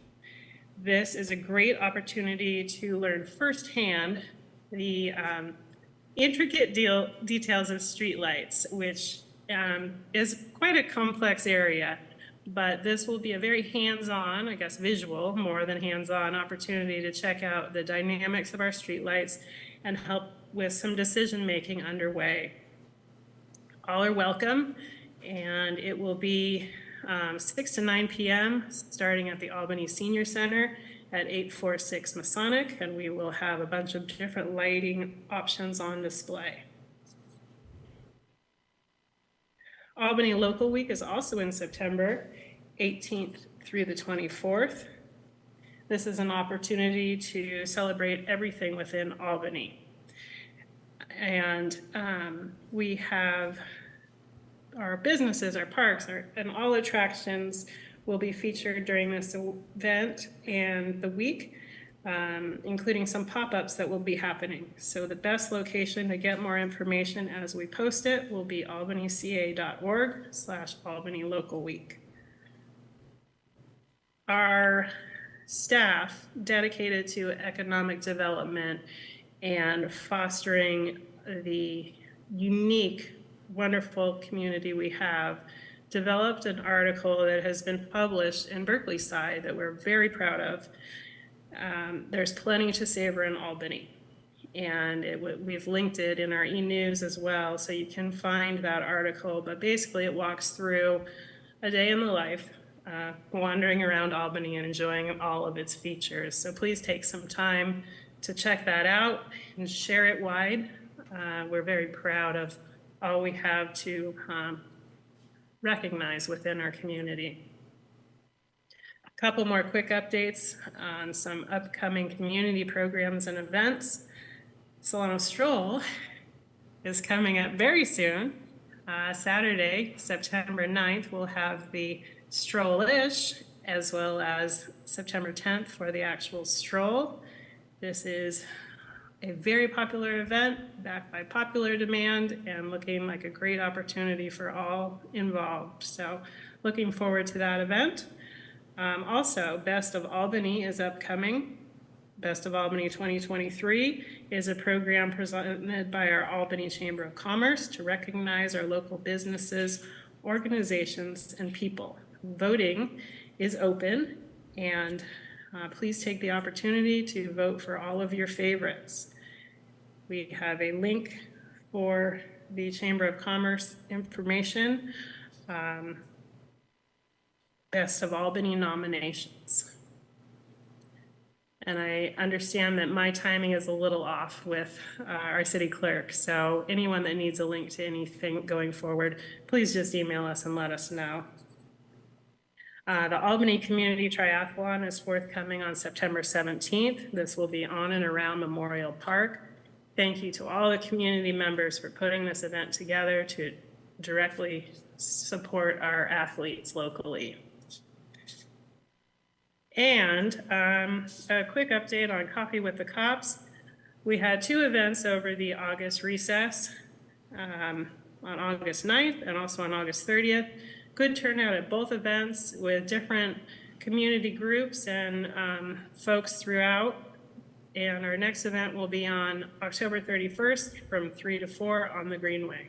That concludes my report. Thank you. Thank you for that report. It's obvious you have been busy while we have been on recess, and I appreciate all the work and all the events happening this month, and especially all the work that our city manager and staff have done with me getting our town hall set up for early next month for anyone interested in news about the Twin. Are there any questions from City Council? Seeing none, are there any questions from the audience? We'll have 1 minute for each question. Yeah, hi, Nicole. I wish you well in your recovery from COVID. What's the name of that band? The one that you were talking about? I was just curious if you could let us know what the name of that band is. I mean, if not, it's okay. It's totally cool. But I was just gonna go online and go on YouTube and see if I could just listen to some of their music. And, you know, just kind of just get ready for them, you know, just in case when they perform, I want to start singing one of their songs or something, you know. So, yeah, if you got the time, it'd be nice to know the name of the band. That's all. Please and thank you. Thank you for your comment. Any more? And I think looking at the flyer, that band's name is Pride and Joy SF. City manager, if I got it wrong at all. That's correct. Thank you. That concludes the city manager's report. We will now move to good of the city. This is for persons wishing to address the city council on an item that is not otherwise on the agenda. Each speaker will have 3 minutes. Under the Brown Act, the council cannot discuss items that are not on the agenda. Therefore, they will normally be referred to staff for comment or to a future agenda item. For this and all public comment tonight, please refer to the City Council and have respect for both staff, City Council, and other commenters, as we want everyone to feel comfortable while commenting. And I see we have our first in the room. Hi, my name is Tweed Conrad, and I appreciate everybody being here today, and I'm proud to be part of such an inclusive community, as witnessed by all of the proclamations, including the Senior Center Month, which I feel that I might qualify at this point, being 56. I'll have to find that out, because it sounds like a great place. And I really appreciate that we celebrate and value all of our cultures and heritages. I feel that we've been lagging behind as far as animal welfare goes, and we have a lot of room to grow in this area. Looking at the Albany Municipal Code, Section 10, there's very few codes that protect animals within the city of Albany. The overarching principle is about clean enclosures. There's a regulation about animal slaughter, one for animal poisoning, one for animal trapping, and one for interference with and mistreatment of police dogs. And while these are all good, I would like to propose that the City of Albany prepare a broad sweeping ordinance against any and all animal abuse. And this would just be the right thing to do, to protect our animal friends and to codify our values and include them in our community. Give them the respect and the legal protection that they deserve. Thank you. Thank you for your comment. Do you have any further in the room? Seeing none, we'll go online.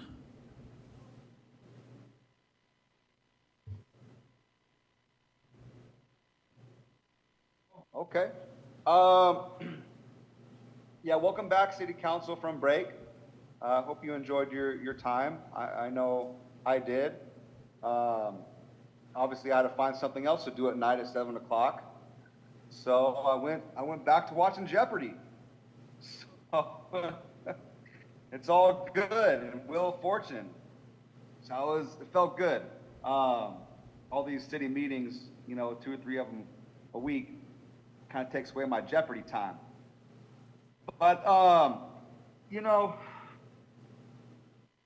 was just curious about, the advertisement that was in the article. I know it was in the manager's report, but it just seems like a lot of things in Albany right now are focused around alcohol and the sales of alcohol. I mean, we got a frozen yogurt shop, right? Where all these kids and elementary children and babies in strollers are out to enjoy a fun family activity, just go get some frozen yogurt. And then you got now you got all these winos next door, drinking alcohol, getting drunk in public, basically. I just don't see what the deal is with all this alcohol on Solano. I mean, it's sad to see all these businesses, profiting and making money off of, people's disability. People with alcoholism that suffer from alcoholism, it's a disability. And you could actually collect state disability, if you drink beer or wine, and you want to quit. Every time you have a glass of wine, well, there you go, relapsing again. Oh, people say, I only drink a beer or 1 glass of wine a day with dinner. It goes good with fish. White wine goes good with fish. Red wine goes good with meat. It just makes it seem okay. It makes it seem cool. Tacos and beer. 5 tacos and beer. It's like, okay, well, you can't eat a taco without drinking beer. You got all these people drinking on Solano. It's like, it's just making the entire community, all these high school kids, all these middle school kids, all these young kids, they grow up thinking, drinking is just the thing to do when I get older. And I just think that's terrible. We're not responsible adults. We're setting our kids up to fail. We're setting our own adults up to fail. You know, I just wish there was more recovery programs and more sober events in Albany. And I just wish everything wasn't based around beverages and more and drinking alcohol all the time. Thank you. Thank you for your comment. Good. With that, we will now move to the consent calendar. Consent calendar items are considered routine by the City Council and will be enacted by one motion unless they are otherwise pulled for discussion. With that, are there any items that anyone on City Council would like to pull for separate discussion? 7-4, please. 7-4, over here. And are there any members of the public who would like to make comment on any item on the consent calendar? We will just be taking the item right now, and then we will come back to you when it is time to discuss that item on its own.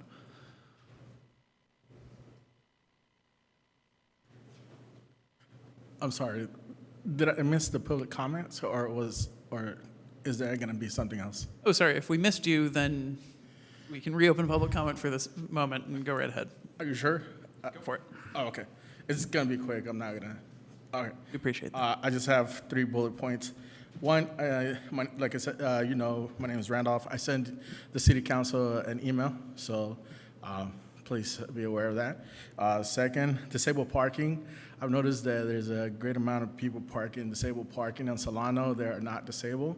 I'm a combat veteran, disabled veteran, and so I really appreciate if we can monitor that a little bit more as I don't know who needs to hear that, but I really would appreciate that. And the white curbs in front of the Talbot Avenue, it's not being monitored. I noticed time and time and again the parking enforcement stops right at the beginning of the Cornell Elementary and then takes off. But there's a white curb in those areas. I've seen a lot of time, a lot of the delivery people for the school, they can't park in front, things like that.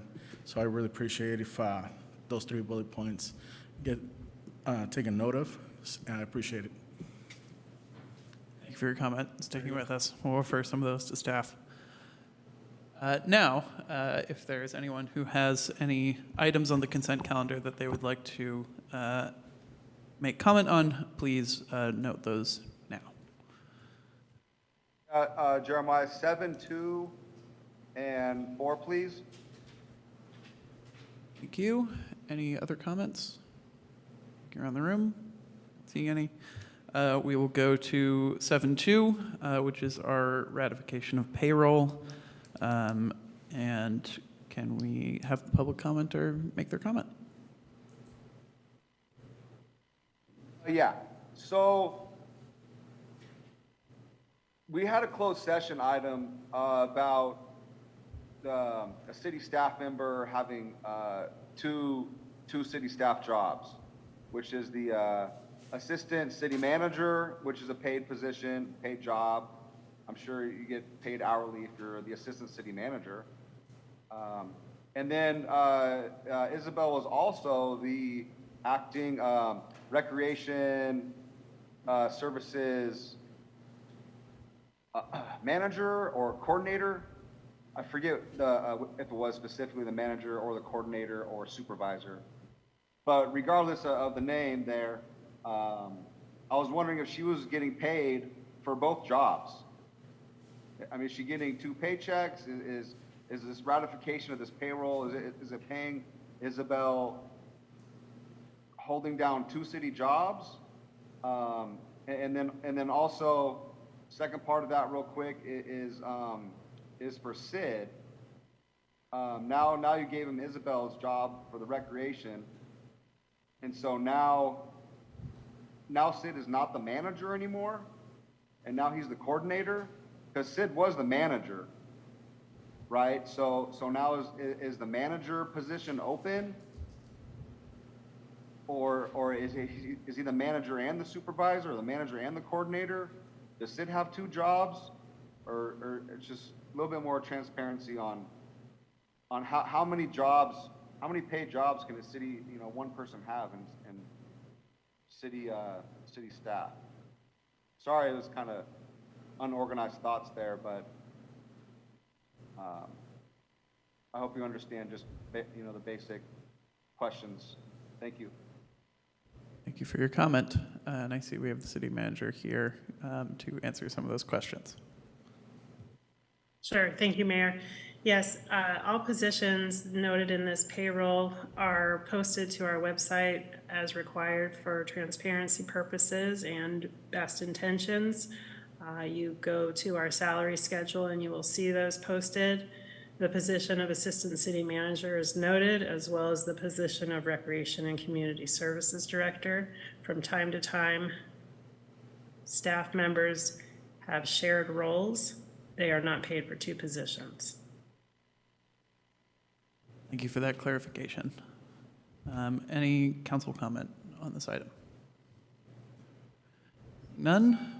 We will go to 7.4, which is the updated salary schedule for City Albany employees. And Councilmember Jordan, I believe you pulled this one. Yes, thank you, Mayor. I don't have any questions, but I noted one of the public speakers, I believe, also asked for it to be pulled, so maybe we could take their comment, and then I can make my comments. Sure. Let's go to public comment. Oh, Mr. Jordan, wow, thank you for the honor of allowing me to speak first. I mean, I respect you more and more each day. Hey, so, yeah, so basically, so I was just shocked to go right now. The employee's salary schedule, right? So we have what's called a living wage. We don't have a minimum wage. And I'm just wondering, the city of Albany has a job posting right now on the city's website for a police cadet. And it starts at $15 and something an hour. And that's lower than our Albany living wage. The Albany living wage is 16 something per hour with insurance and 18 something hour without insurance. So I'm just wondering, why are we posting jobs that's under our living wage? It just doesn't seem fair or organized, or it doesn't seem, very well edited. I just don't see how you could offer jobs with our police force that's under our living wage. I mean, really $15 an hour after taxes, you're making what, $10 an hour? I mean, $80 a day? I mean, come on. So yeah, I just really wish to increase the Albany living wage to $20 an hour. That'd be great. I mean, that is a living wage. You could barely live off of $20 an hour. Thank you for the time. Appreciate it. Thank you for your comment. City Manager, I don't know if you have any clarification for that. Sure, Mayor. Yes, the living wage ordinance is specific to contract providers, service providers to the city, not employees. The position noted is an hourly employee entry level. So they're different issues. Thank you. Councilmember Jordan? Yeah, I just wanted to comment and thank the employees of SEIU 1021 for working for the city and for serving its people. And I don't believe I've met the Human Resources Director. So it's welcome. You've probably been here a little while, but it's the first time I think I've seen you. I might be wrong, but anyway, welcome. And thank you for being here and for working for the city. Any further comments from council? Seeing none, and with that being our last item from consent being pulled for separate discussion, I will look for a motion. I will move the consent calendar. I'll second. Thank you. It has been moved and seconded. City Clerk, can we please have the roll? Councilmember Hanson Romero, Aye. Councilmember Jordan, Yes. Councilmember Lopez, Yes. Vice Mayor Mickey, Yes. and Mayor Tiedemann. Yes. The motion passes. Thank you. That will move us to our presentation, which is on the Racial Inclusivity and Social Equity Commission proposed work plan. And we have staff's, is that you? Yes. Good evening, Council. This report introduced the work plan as developed by the newly established Racial Inclusivity and Social Equity Commission, or the RISE Commission. The work plan outlines the area that the RISE Commission will focus on during their term, which they discussed during their June and July meeting. And we have the chair from the RISE Commission, Akinyi Ajwan, here, if you would like to present the work plan. Either one. Good evening. We put together 6 work plan items, or 7, sorry, 1, 2, 3, 4, 5, 6, 7.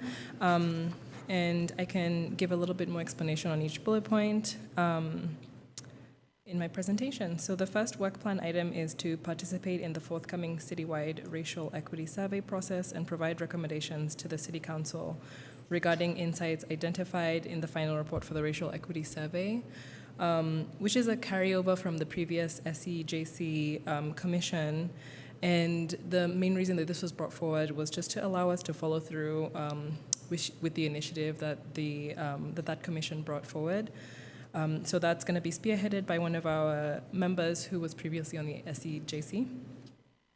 And then provide recommendations in coordination with other advisory bodies towards the implementation of the city housing element, with particular focus on programs to help facilitate increased housing availability for all members of the community, and to work with the city's development department on housing issues.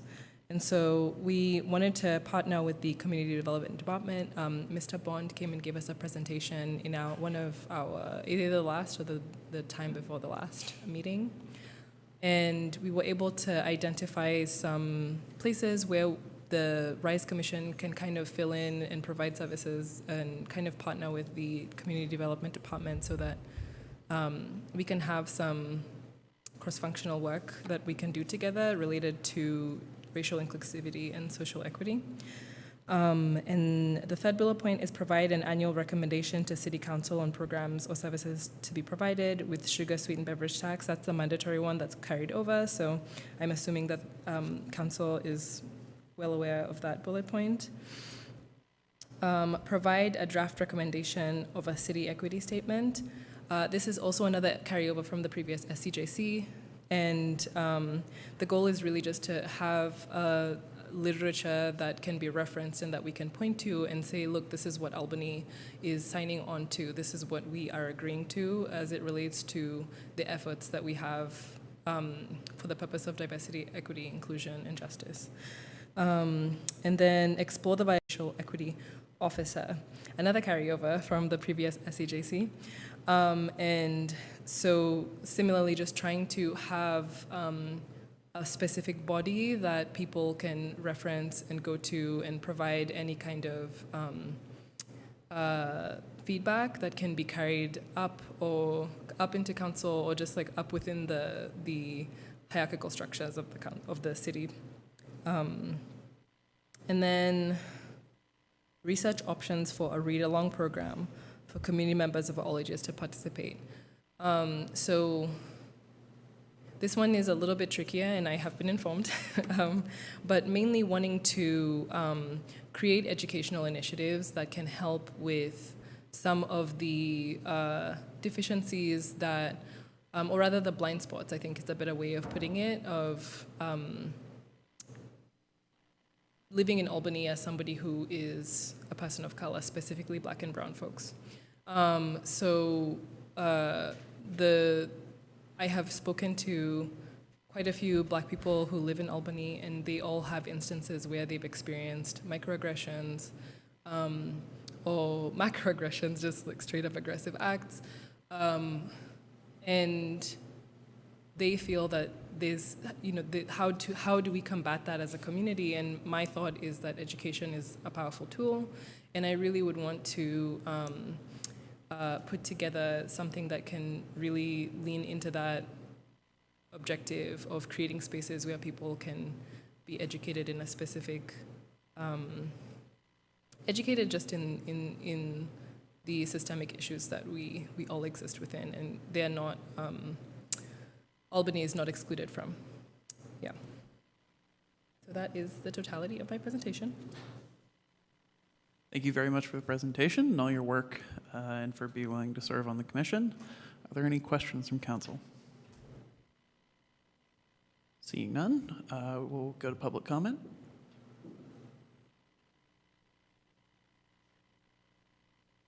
Yeah, hey, this is Jeremiah.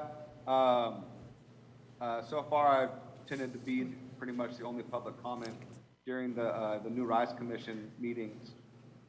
As a former, SEJC member myself, appointed by the school district, I served there for 2 years, and I really got to see how the commission runs and how the politics work and how things go. And I'm just so happy there's somebody new, like the presenter tonight up there on the podium, doing a great job. And, there's a lot of new, fresh ideas. But I feel this commission, is kind of the new people. It's like they definitely have a strong voice, but they're not, it doesn't seem like they're able to really, take control and do things. The agenda item we're speaking of right now is the work plan. And it was basically, this entire work plan in front of you came from a staff member. What happened was a staff member brought this work plan to the Rise Commission meeting as an agenda item, as a request for approval. So as an agenda item, there wasn't the commission, getting to vote on what they wanted. It was, the agenda item was approve or not approve the staff's recommendation. So to me, this is just city staff. This is the government, this is the city controlling the Rise Commission. And this is just backwards. It should be the Rise Commission and in these people's voices like you have tonight from this person that came from the Rise Commission. We should be listening to them instead of the city always being in control of what's going on. And I just feel so sad for this commission and what's happening. I just wish they had more say-so in their own work plan, and it didn't come from the city staff. So I don't know. I wish this commission would actually do more, but it just seems like they just started and now they're stuck, and they're already being controlled by the government in the city. Anyway, I just wanted to share my thoughts. Thank you for listening. Thank you for your comment. Are there any others online? Anyone in the room? First of all, I want to say thank you for you guys being here. It's no easy task. I've been there and done that as president of a Veterans Alliance at City College, so hang in there. I just want to say that it's really important for us to really take in consideration this office, as it will give you an opportunity to keep your ear out to the community by having someone who's delegated to ensure that they collect the data that is needed, such as the cost of living, the racial issues, the just an overall general sense of what the community is going through, in order to help those who are underserved, usually at large in the United States, but with more focus, obviously, in Albany. So I support that initiative, and if you guys do end up having that, kudos to you. You'll be doing groundbreaking work, and I appreciate it. Thank you for your comment. Seeing no other comments, I will bring it back to council. Is there any council deliberation or thoughts or comments? Go for it. I can go first. I just want to say thank you for showing up this evening, and just an incredible amount of thanks to all the current commissioners on the RISE Commission for all their efforts and work in helping to develop this work plan.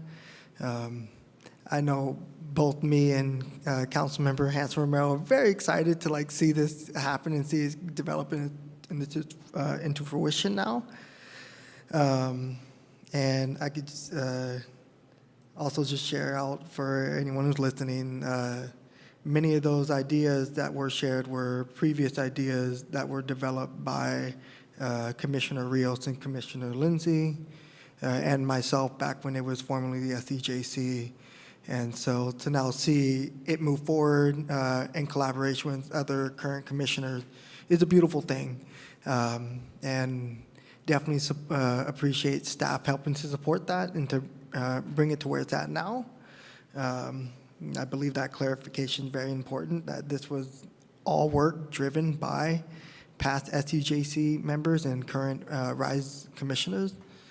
A big point I just want to acknowledge and extend my thanks for something that seemed pretty new and creative was the idea of having reading sessions for all ages. I really thought that's a dope idea, especially after we just had our proclamation earlier this evening for Senior Center Month. And it just had me sitting here in this moment thinking, well, yeah, how can we better interface with some of our more marginalized community members, both young and old, or I don't like the term old, well experienced in life.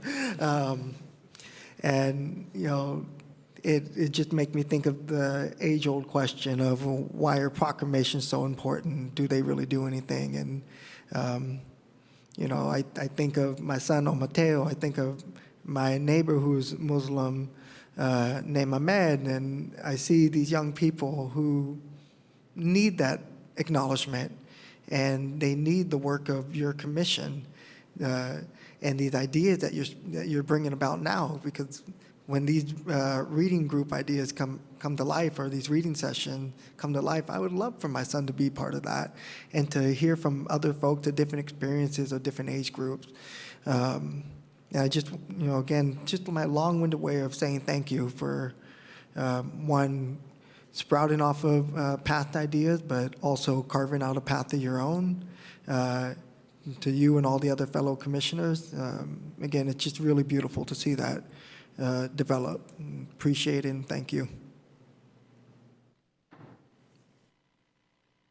Yeah, I would echo what Councilmember Lopez said. I really appreciate all the effort that RISE has done, the commission, and I do appreciate the new ideas that are being brought to the table to really embrace and raise the level of discussion.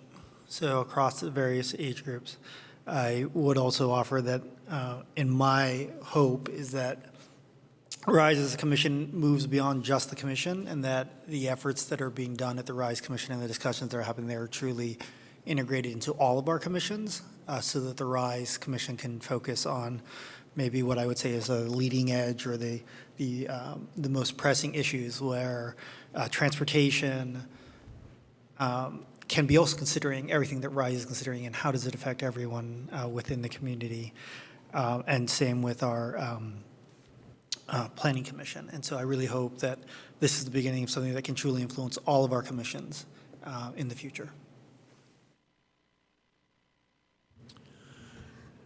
Yeah, I don't know how the work plan was devised, but I sense enthusiasm from the commissioner for the last item. It doesn't seem like it was pro forma from staff. I appreciate the service that you and the other commissioners are doing. I look forward to participating in the program.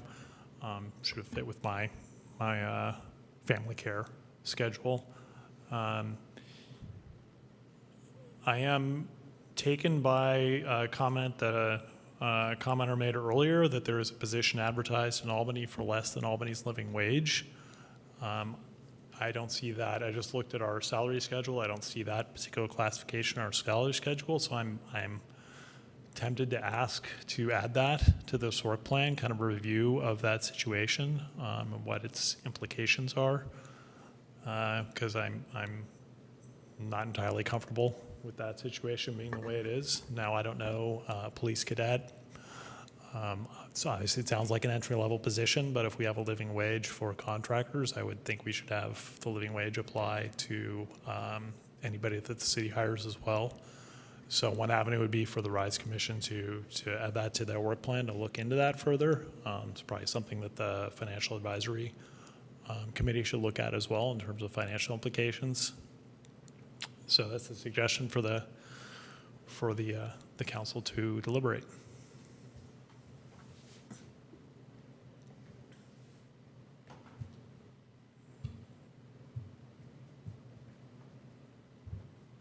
I guess I'll go. First, just to echo everything Councilmember Lopez said, with one correction of you and Councilmember Hanson Romero are obviously excited as you got us over the line of finally figuring out what the committee should be called and how it should work. I think we are all excited to see it happen and very appreciative of your work and seeing this work plan start to go through. On Councilmember Jordan's suggestion, I can see the utility of that. I sort of defer to the rest of council and their thoughts. It might be something to take under advisement to think about going forward, and I don't know if we need to add it to this plan now or think about it as, something to add in later or keep an eye on or bring back here. So I'm not sure if we want to address it via this or otherwise, but I think accepting that conversation, the opinions of the rest of the council, I'm happy to move this tonight as is. I would. City Manager? Thank you, Mayor. Just jumping in on the question regarding certain positions, that would be something that staff can follow up on before any referral is made. I think it's just a clarification versus analysis. If there were something applicable to the group, it would likely be review of the living wage ordinance as previously developed by the Social and Economic Justice Commission. But again, that is specific to outside service providers. I would offer, just in looking at the posting is for $16.85 to $21.50 an hour. When I looked at the living wage starts at $16.74. So even at the base minimum, we're offering more than our living wage. Thank you. That being said, the idea that asking the RISE Commission at some future point to again look at the living wage and make sure that it makes sense both in the current state of inflation and the current state of the housing crisis in California and in Albany, I think it would make sense to take into consideration.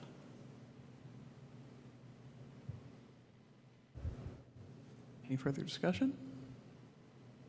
If not, I will look for a motion. I will move approval of the RISE work plan as proposed. I'll second. Been moved and seconded. City Clerk, will you please have the roll? Councilmember Lopez, Yes. Vice Mayor Mickey, Yes. Mayor Tiedemann, Yes. Councilmember Hanson Romero, Yes. and Councilmember Jordan. Yes. Motion carries. Excellent news. Thank you very much for your presentation, for being here tonight, and we look forward to your work. That brings us to item 11, which is new business. Oh, excuse me, it brings us to item 10, unfinished business. And we have an amendment to the council reorganization policy from council members Jordan and Vice Mayor Mickey. So I will look to them for a presentation. Sure. It occurred to me that in the rotation as it exists, it would admit of the possibility of a council member being elevated to vice mayor when they're going to be termed out the following year, which doesn't meet at least one of the purposes of being vice mayor, which is to get a chance to, learn more about the job. And so this would preclude that possibility from occurring. I want to thank former council member and Mayor Peggy McQuaid, because in the last time this came forward, I had it written as precluding somebody who's going to be termed out in 2 years, which doesn't make any sense. So thank you for catching that. So it now says 1 year. And at the last meeting, I think it was at the last meeting, Vice Mayor Mickey offered or suggested some restructuring to clarify how this thing can be utilized to make it more algorithmic and step-by-step. If I represent that correctly, you can go ahead and say more if you want. You have experience in this domain, so. I would say I reorganized the content so that I could understand what the content was trying to tell me. And then my understanding is city staff then took another pass at it and actually brought in a lot of the other legal aspects that should be included in the document that you see in front of you today. So those are the two pieces of what's in front of you relative to what exists currently. So, and when it says termed out, does that mean when you're actually termed out? Or is it like, for example, I would have to rerun in the following year? That is a good point. My intention, and others can read it different ways, but you raise a good point. My intention was having reached term limit, because, I thought about it both ways. And we don't have really a record to look at under proportional ranked choice voting, which we use now. But under the prior election method, every incumbent had won for more than 3 decades. And so precluding a council member who was going to reach the end of their current term from becoming vice mayor didn't really I don't think that would serve the city. So in other words, if they could run again, they probably would run again, they probably would get another term. So my intention was really that it would only preclude council members who weren't going to be at the end of their second term. And so maybe that's an amendment that needs to be made to clarify it. That was just kind of my that question. And then the other question is, I'm really still trying, now to hear more voice like that, now that makes more sense to me if it's somebody who's just they're done, they can't rerun. That is a termed out position, and I see that more the reasoning for doing it, because before I was looking at this and I'm going, what is the problem that we're trying to solve, right? So I'll see if I can find a quick fix for that. Yes, but good to clarify. Yeah. The meaning. And if we wanted to get really technical with it, I guess we could replace termed out with person who is precluded from running again or something to that effect. Any other questions? Oh yeah, there was one other thing that I was going to say. And so say, for example, say this happened, say the person who then would go into vice mayor position, say that person was skip me. Are they still allowed to do that? Yes. Okay. Yeah, so that if somebody is not the vice mayor, but they would be next in line to be the vice mayor, and if they say, I prefer not to be the vice mayor, then they would maintain that position in the queue next after whoever then is appointed vice mayor. Yeah. The way it is now, and just to put it out there for clarity, if a council member who's vice mayor declines to become mayor, then they go to the bottom of the queue to try to provide some disincentive for taking the job if you don't think you can continue on to mayor, because it's a training position. So yeah.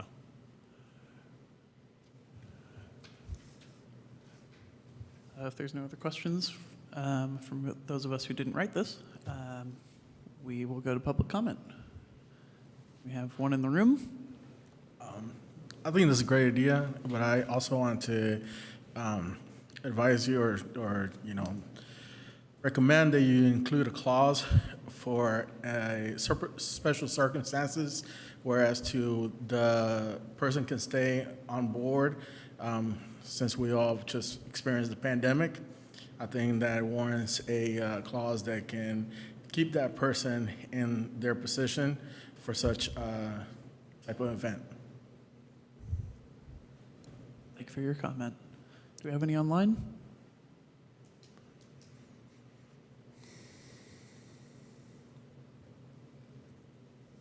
It's Jeremiah here. Yeah, you know, I honestly, I think this is terrible. I mean, we live in America, and it's supposed to be freedom, but government keeps making so many rules, and so many laws, so many policies, taking away our freedoms. You know, it's like, I'm looking at it, and okay, well, I guess Jennifer terms out next year because she came in, you know, with only 2 years. She filled the spot. So it's like, okay, well, if you all vote yes, okay, well then next year Jennifer can't be, you know, vice mayor, and so that only leaves one person left. I mean, Preston can't be, Aaron, John, Mickey. So it's like, okay, well then after you develop this policy, it pretty much goes to Robin. It doesn't even give Jennifer a fair chance. It's like it's already pre-figured out. And that's what I think is unfair. You know, making policies and rules and taking away our freedoms for someone like Jennifer or someone that comes in on a 2-year term, or someone that wants to be, you know, vice mayor. They can't have that opportunity. That's sad. It's taking away our democracy. You know, it's taking away our rights and our freedoms. I mean, I don't think this is a direct attack on Jennifer, but it's like wrong place, wrong time. You know, she should have every fair chance to be vice mayor, you know, next year if she wants to, you know, for the life experience. You know, Robin's going to be here for 4 years. You know, I just think everybody deserves a fair chance. And you know, no disrespect, you know, no disrespect, Mr. Mickey. I know you worked hard on this agenda item, but I just don't agree with it. You know, there's already so many rules and already so many laws and all these Brown Acts. And here goes another thing where, you know, it's taking away our freedoms. And it's like city council and all these politics, it's so controlled. It's just, I don't know. So I just think this is terrible. I mean, what happens if you come across a situation someday where the only person left to be vice mayor is someone that's terming out? Then you're going to have to come up with a policy to cancel this policy. So just leave your options open, please, and don't approve this. Freedom! Thank you for your comment. Are there any further comments online? I'll briefly respond to some of that, referencing some of the previous work we've done on this policy. And I would disagree that we are taking any freedoms away. As currently written, our policy sets out the order of people being appointed mayor and vice mayor dependent on who received votes in the election. So in the current rotation, Vice Mayor Mickey will be appointed mayor next, as he is serving as vice mayor, and Councilmember Lopez, as the next vote getter in the election, will be appointed vice mayor after that. So it is, we set that policy into place, I think, more than a year or two ago now, and that is the order of operations, and we are not locking anyone out. That is how it works. Councilmember Hanson Romero, if she runs again and is elected, will be added into the rotation based on her vote share.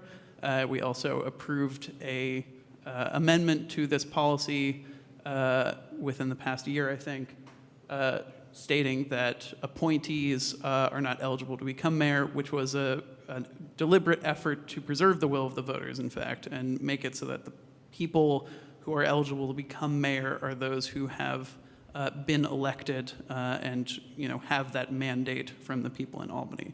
So this is not an effort to take away anyone's freedoms or to misrepresent the people. We are in fact trying to do that better and change it from the process it used to be of it was sort of chaotic. And this is meant to be a little fairer. I don't know if the two who wrote this agenda have any more to say about that, or the other question about from our other commenter.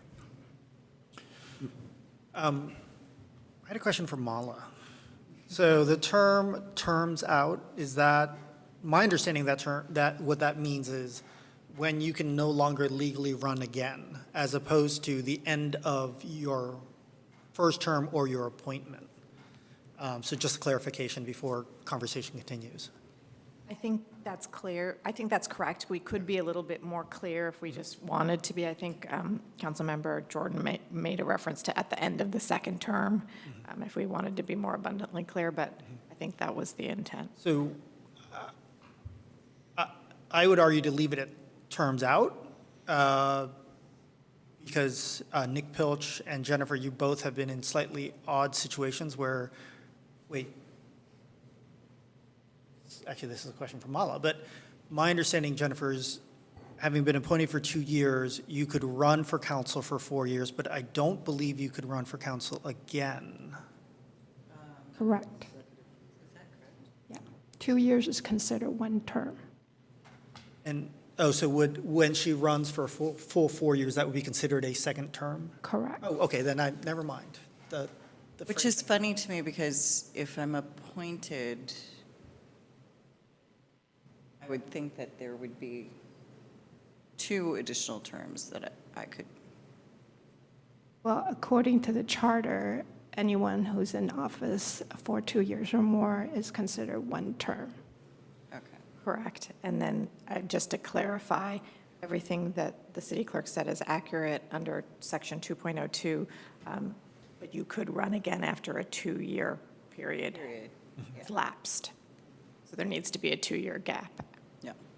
Not that I'm saying I wanted to. Yes. I love you all very much, but.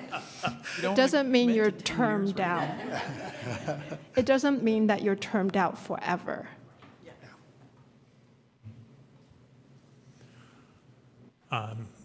So on that topic, for clarity, maybe, so I find it in 2 places. It's in D5, and it says who will not be termed out in 1 year. Perhaps that could be who is not precluded, or who is precluded from running for another term in 1 year.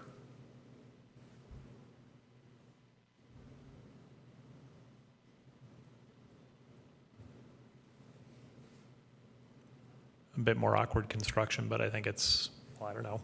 Does that sound clearer to you? I mean, I'm just trying to get some, Sure.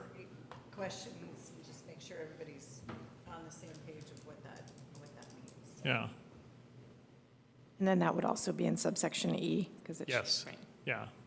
So it would be, and who is not precluded, and who is not precluded from running for office again in 1 year.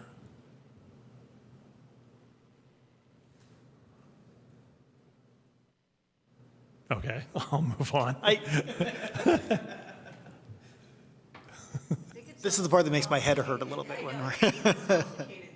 Needs to be, right? I mean, is what it. You could say, and who will not be term limited out. Yes. Okay. Yes. Okay. So it would be changing termed. We'd be putting limit in between term and ED, so it'd be term limited. Okay. Okay. So we'll do that in both D5 and E. Okay, thank you. That seems more plain language. Yes. Okay, all right. What was previously. I am known for being I like it. a person of not clear language. Less verbiage, more specific. Yeah. Sometimes less is more. The classic of that is backpacking, and a friend of mine, when I got up in the middle of the night to go out and came back, he said, how is it out there? And I said, condition of normalcy prevails. And it's like, what are you talking about? And to the commenter's point about there should be a provision for all the officers to stay in position, everybody in the queue to stay in position. So that is allowed under D6. So it said, should all council members in the queue decline to be appointed vice mayor, and the previous vice mayor had declined to be appointed mayor, then basically everybody can be reappointed again. So we do have that. And then E says, if something comes up that this doesn't anticipate, the council can make it up right then and there. To comment on why all this, I know it can seem rather bureaucratic and burdensome, but the motivation for why I brought this forward to council 2 years ago, I think, for adoption, and it was started by the previous mayor that he did the research, is that over the 20 years that I was in Albany, following the government before that, it became increasingly common for 3-2 votes for mayor. And oftentimes those votes would preclude somebody who got the most votes in the previous election from becoming mayor for quite a long time. I didn't think that really reflected the will of the voters. And so I thought, since we don't have a directly elected mayor, we should rotate in order through the people who were elected, through the council members who were elected by the people, so that everybody has a chance to be mayor. And it sort of removes that contention. And it was, I think I'm particularly destructive because it was a contention that would occur at the very first meeting in a council session. So one of the very first vote that new members would take would be the mayor. And if that's a 3-2 vote right out the gate, which connotes politics, one could say, I don't think that's a good way to start the relationship. So those are the reasons I brought this forward. Appreciate it. It can be bureaucratic and fiddly, but also important and good. Any other suggestions or comments here? Yeah. I would just offer that in the last meeting, in preparation for the last meeting, I did the reformat to first understand where Preston was going with what he wrote. And I'll be honest with you, my inclination was at the time, this is getting way too specific. But I also believe that given the system we have and the systems that previous councils have put in place of the appointment process and the queue, that this is a justified clarification until we get to a situation where we directly elect a mayor. That's a different conversation. If you'd like, you can bring it up at future agenda items. That might take a couple election cycles to change the charter, but. Other comments? If not, I will look for a motion. Can I add one more? Just one more. It will be short. If it's very short. Yes. First of all, no one's taking any liberty. As a veteran, I went to fight for those. I know where the line goes. Preston, you did a great job at bringing this up. When they asked George Washington if he could run third time, he said no. He was the popular candidate. People wanted him to be king. He said no, stepped down, even though he was popular, and his ideas could have remained for many, many years and decades. The reason why he said no is to allow others to lead and to have a new mind, a new generation of Americans provide a new guidance and leadership. Sometimes it's needed, and so for that, thank you. Thank you for your comment. As long as we have reopened public comment, is there anyone else online for 1 minute? Seeing none, I will move back to the council. Now I will look for a motion. Yeah. I will move the updated policy with the change previously discussed of changing termed to term limited in D5 and E6. And to clarify, the motion is to direct staff to prepare the resolution right. with that Thank language. you. Yes, that's right. Thank you. Is there a second? I'll second. Moved and seconded. City Clerk, please have the roll. Mayor Tiedemann? Yes. Councilmember Hanson Romero? Yes. Councilmember Jordan? Yes. Councilmember Lopez? Yes. And Vice Mayor Mickey? Yes. And the motion carries. Thank you. That moves us to new business, where we will have our amendment to our employment agreement for the city manager. And Mala, go for it. Thank you, Mayor. What is before you is a request to have the council adopt Resolution 2023-64. It will approve amending the city manager's contract. It will be amendment number 4. As part of the staff report, every contract and amendment is linked, so you can see the contracts and the salary at that time. The current 4th amendment is proposed to increase the city manager's base salary to $266,279 effective July 1 of 2023. This was requested by the council after a performance evaluation that initiated back in June of this year. Happy to answer any questions. Thank you very much. Are there any questions from council? Seeing none, we'll go to public comment.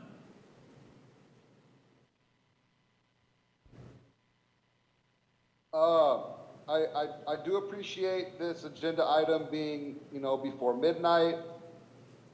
I do appreciate it being not in between 2 different terms of city councils. I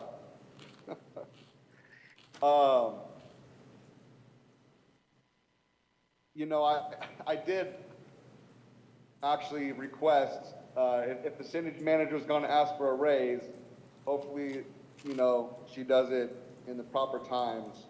I think that was last month or the month before. And, well, here it is, asking for another raise again. The city manager has done a really good job. I looked up city manager pay for other cities, and Albany happens to be on the low end compared to other cities, actually. So, it's just, for me, I just always see Nicole asking for a raise, and at the same time, the city is not paying enough for entry levels like police cadet. It's barely living wage, barely scraping that bottom line. And here we go throwing, more thousands and thousands and thousands of dollars to the city manager again. And at the same time, canceling, other important city jobs. That's happened in the past. I remember same agenda as giving Nicole a raise, the city got rid of, hypothetically is, 5 jobs. So it's like she was taking that money from those jobs, canceling those jobs, creating a living,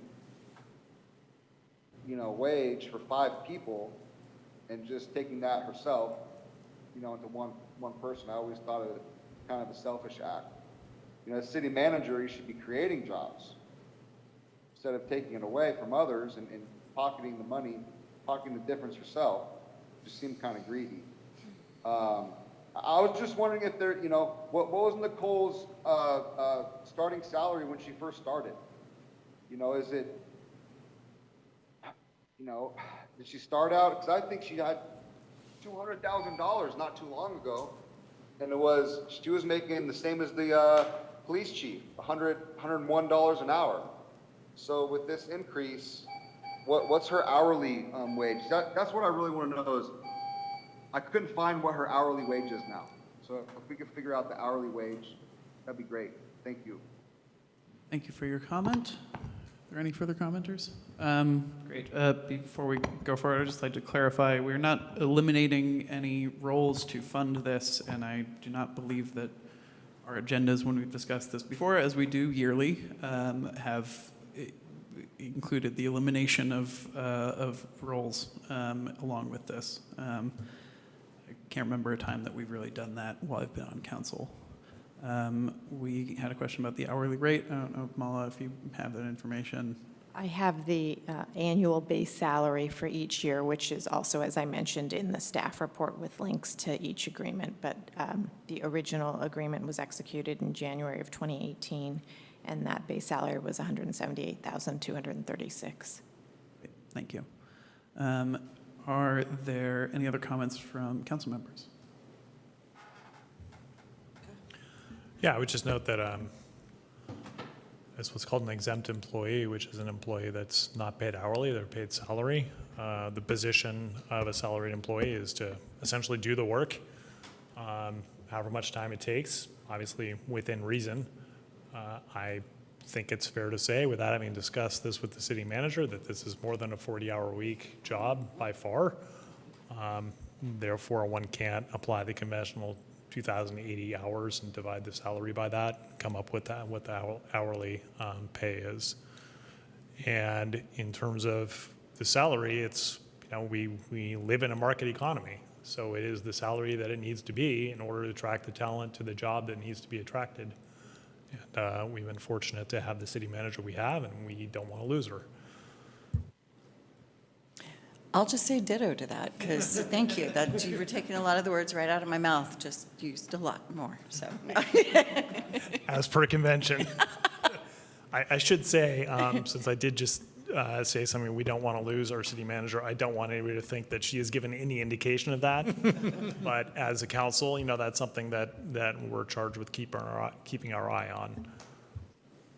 Thank you. I just want to hop off that previous comment and acknowledge that it is a privilege for the city of Albany to still have Nicole here, taking into consideration what the typical city manager salary looks like in other municipalities throughout Alameda County, but not just in the county, but in comparable cities in the Bay Area in terms of population size. And our salary for a city manager here in Albany still falls well short of meeting those compensation numbers. And so to be able to still have someone intentionally and genuinely serve this community well beyond what often feels like 40 hours a week, again, I say is quite the privilege for us, knowing that that talent can definitely be utilized in other places if so desired.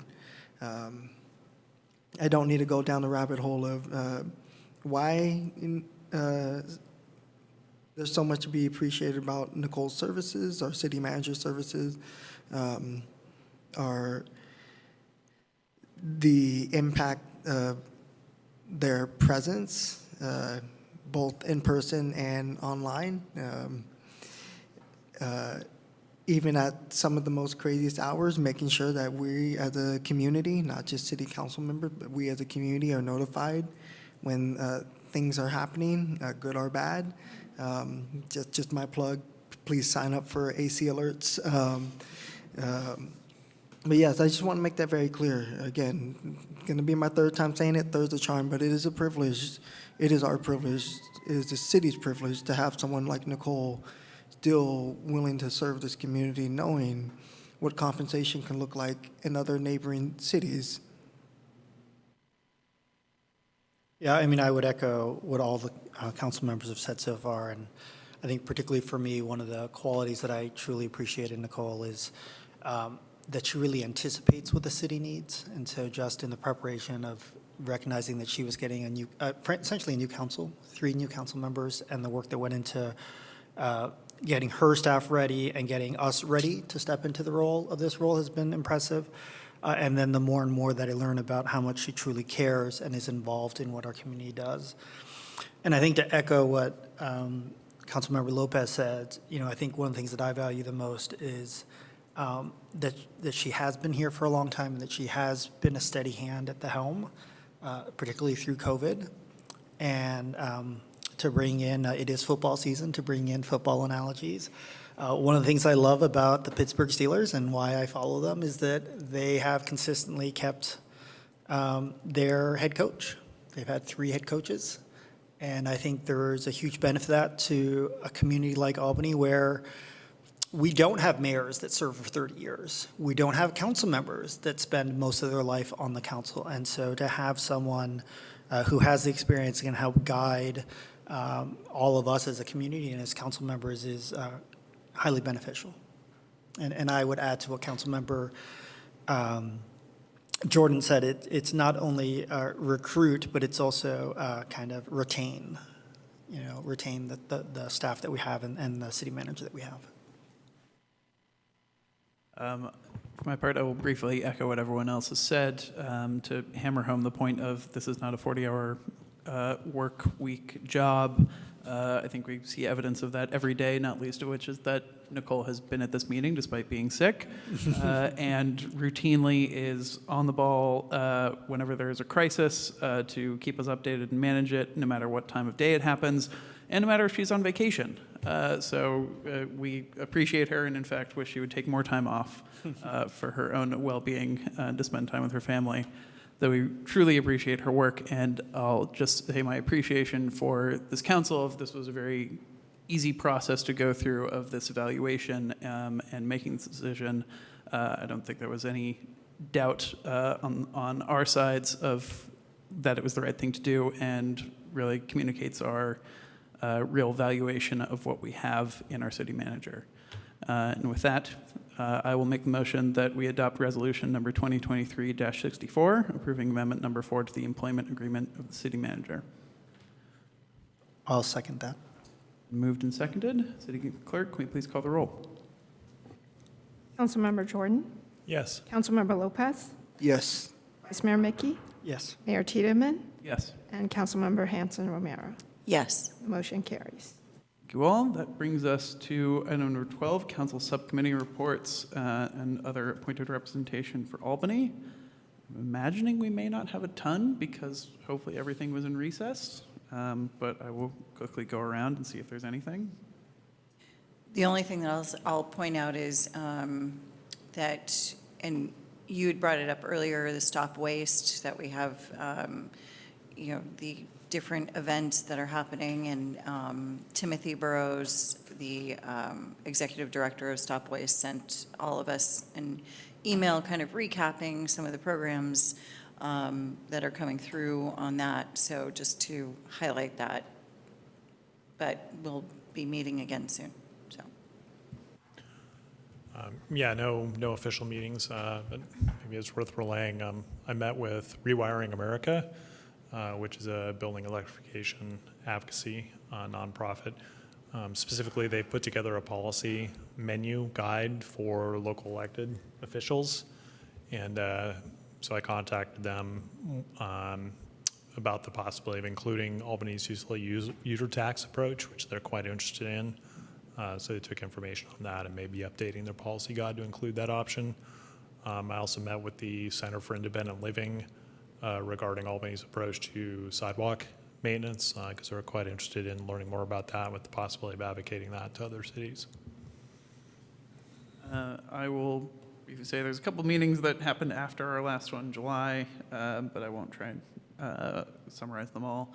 The main one I'd like to note is we did have a pension meeting right at the end of July, where I had the honor of interacting for the last public meeting of our former finance director, Heather, and wishing her good luck in her future endeavors. And so that was a great pleasure. And I will say I've met with staff plenty of times during the recess, including with the Friends of the Albany Twin at the start of the month, which has led us to the point now of we're planning the town hall next month.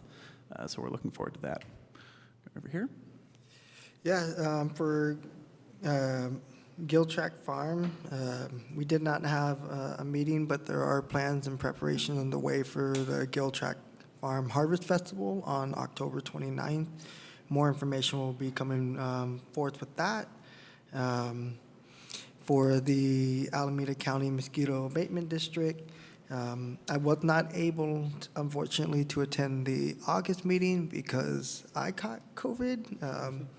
I still, to this day, blame my son for it, that little germ ball. I just want to make sure that's publicly shared, so if he's watching this 18 years from now, he knows that I called him a germ ball. And he recovered much quicker than I did, too. But some unsettling news coming out from the district is that Livermore has become quite the hotspot for detection of West Nile virus among mosquitoes and birds. And I believe this week, I think maybe even tonight actually, we'll be conducting adult mosquito operation, which is basically fogging, and I'm saying this because this is something very important that folks in our community need to be aware about. Fogging is not something that they take lightly. It's not something that they do frequently. I think it's only happened like 10 times in the last 40 years based on information I got from Ryan from the Mosquito Abatement District. I say that also to share that they are looking in spots of Fremont and Alameda, potential problem locations that may also warrant fogging over there as well. Not to induce any fear mongering, but maybe a reminder to all of us and our community members to do our due diligence and being aware of how we may unintentionally make our spaces welcoming to mosquitoes congregating. But in terms of updates, that's about it. Before the break, I was able to attend a meeting of the League of California Cities out in Pittsburgh. It was a wonderful session. And I apologize, I don't have my notes, I forgot her name. The Governor Newsom created an office to address homelessness, and the director of that program came and spoke to us, talked about some of the options and abilities out there. I think her primary focus was to make sure that all cities were looking into all options for how to get funding. And so she was really encouraging everyone to reach out to the governor's office and her new department to make sure that we're aware of what funding sources there are out there. And it was interesting to hear the variety of communities that were represented across Alameda County and Costa County and kind of issues that they're running into from, the larger cities, Berkeley, and the issues that they run into all the way out to hearing from Antioch on the issues of homelessness that they're dealing with out there and kind of the issues they have with less funding. So at that meeting, I was also appointed to the East Bay board for League of California Cities, and so I will be sworn in this coming end of this month, and so I will be representing, I will be helping make sure that Albany is represented on the board, and also recognize that we as a community have things that we can do to help other communities, and we as a community need help from all of the East Bay as well to make sure that the regional issues can be handled with. But I think most importantly, as part of the board, it's our opportunity to also then push to state legislators and make sure that our voices are being heard. Thank you, and congratulations on the appointment. Thank you. I'll direct everyone that we have a report from former Councilmember Peggy McQuaid attached summarizing the most recent meeting of the Housing Authority of Alameda County, which includes that they appointed a new chair and vice chair and have a fully filled commission, which is great news, and got reports on a couple of the different programs that they manage. I see your light is on. Do you have a follow-up? Not on that, but eventually, yeah.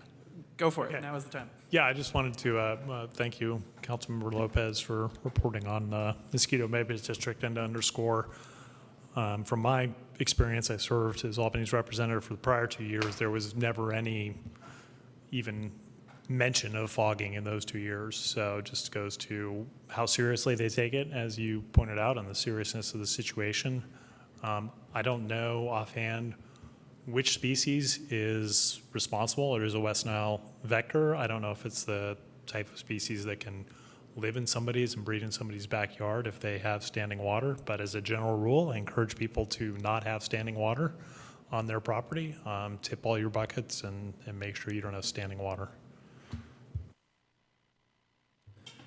Any further? Seeing none, is there any public comment on this item? Then we will move to item number 13, which is future agenda items. Is there anyone who would like to note a future agenda item? Seeing none from the council, I will note that I have two that I'm finishing up. One to bring back our long-discussed council appointment process and codify that, and another on council salaries, both once I finalize how much brevity we are using with Councilmember Jordan. We'll go to public comment. Are there any public commenters for this item? If they are, give them 1 minute, please. Oh, yay, thank you. Yeah, future agenda item. You know, I would really like to see Ann get a raise. I've said this so many times in so many city council meetings. And you guys have responded, you know, if she wants a raise, she could request it. But, you know, she's really humble and, you know, she doesn't ask for much. And she shouldn't have to ask for it. It should be given to her. You know, she's the unsung hero. She does probably almost just as much work as Nicole. I mean, hypothetically. I don't know. But Ann does a great job. I mean, I remember when I was a commissioner, I mean, she does a fantastic job and deserves a raise. So it would be nice on a future agenda item. I would love to see our city clerk get a raise. Thank you. Thank you for your comment. Our last comment is announcement of city meetings and events. I encourage everyone to look over the events that are listed here that are public meetings, as well as those highlighted by our city manager earlier, that we have a lot of just fun public events coming up this month, including that City Hall that will be next month in exactly a month, actually. With that leads us to adjournment. Thank you to all the other council members, vice mayor, city clerk, city manager, city attorney, all the staff who are here, and everyone who stuck out with us. Welcome back, and we will be back to our regular scheduled program in 2 weeks.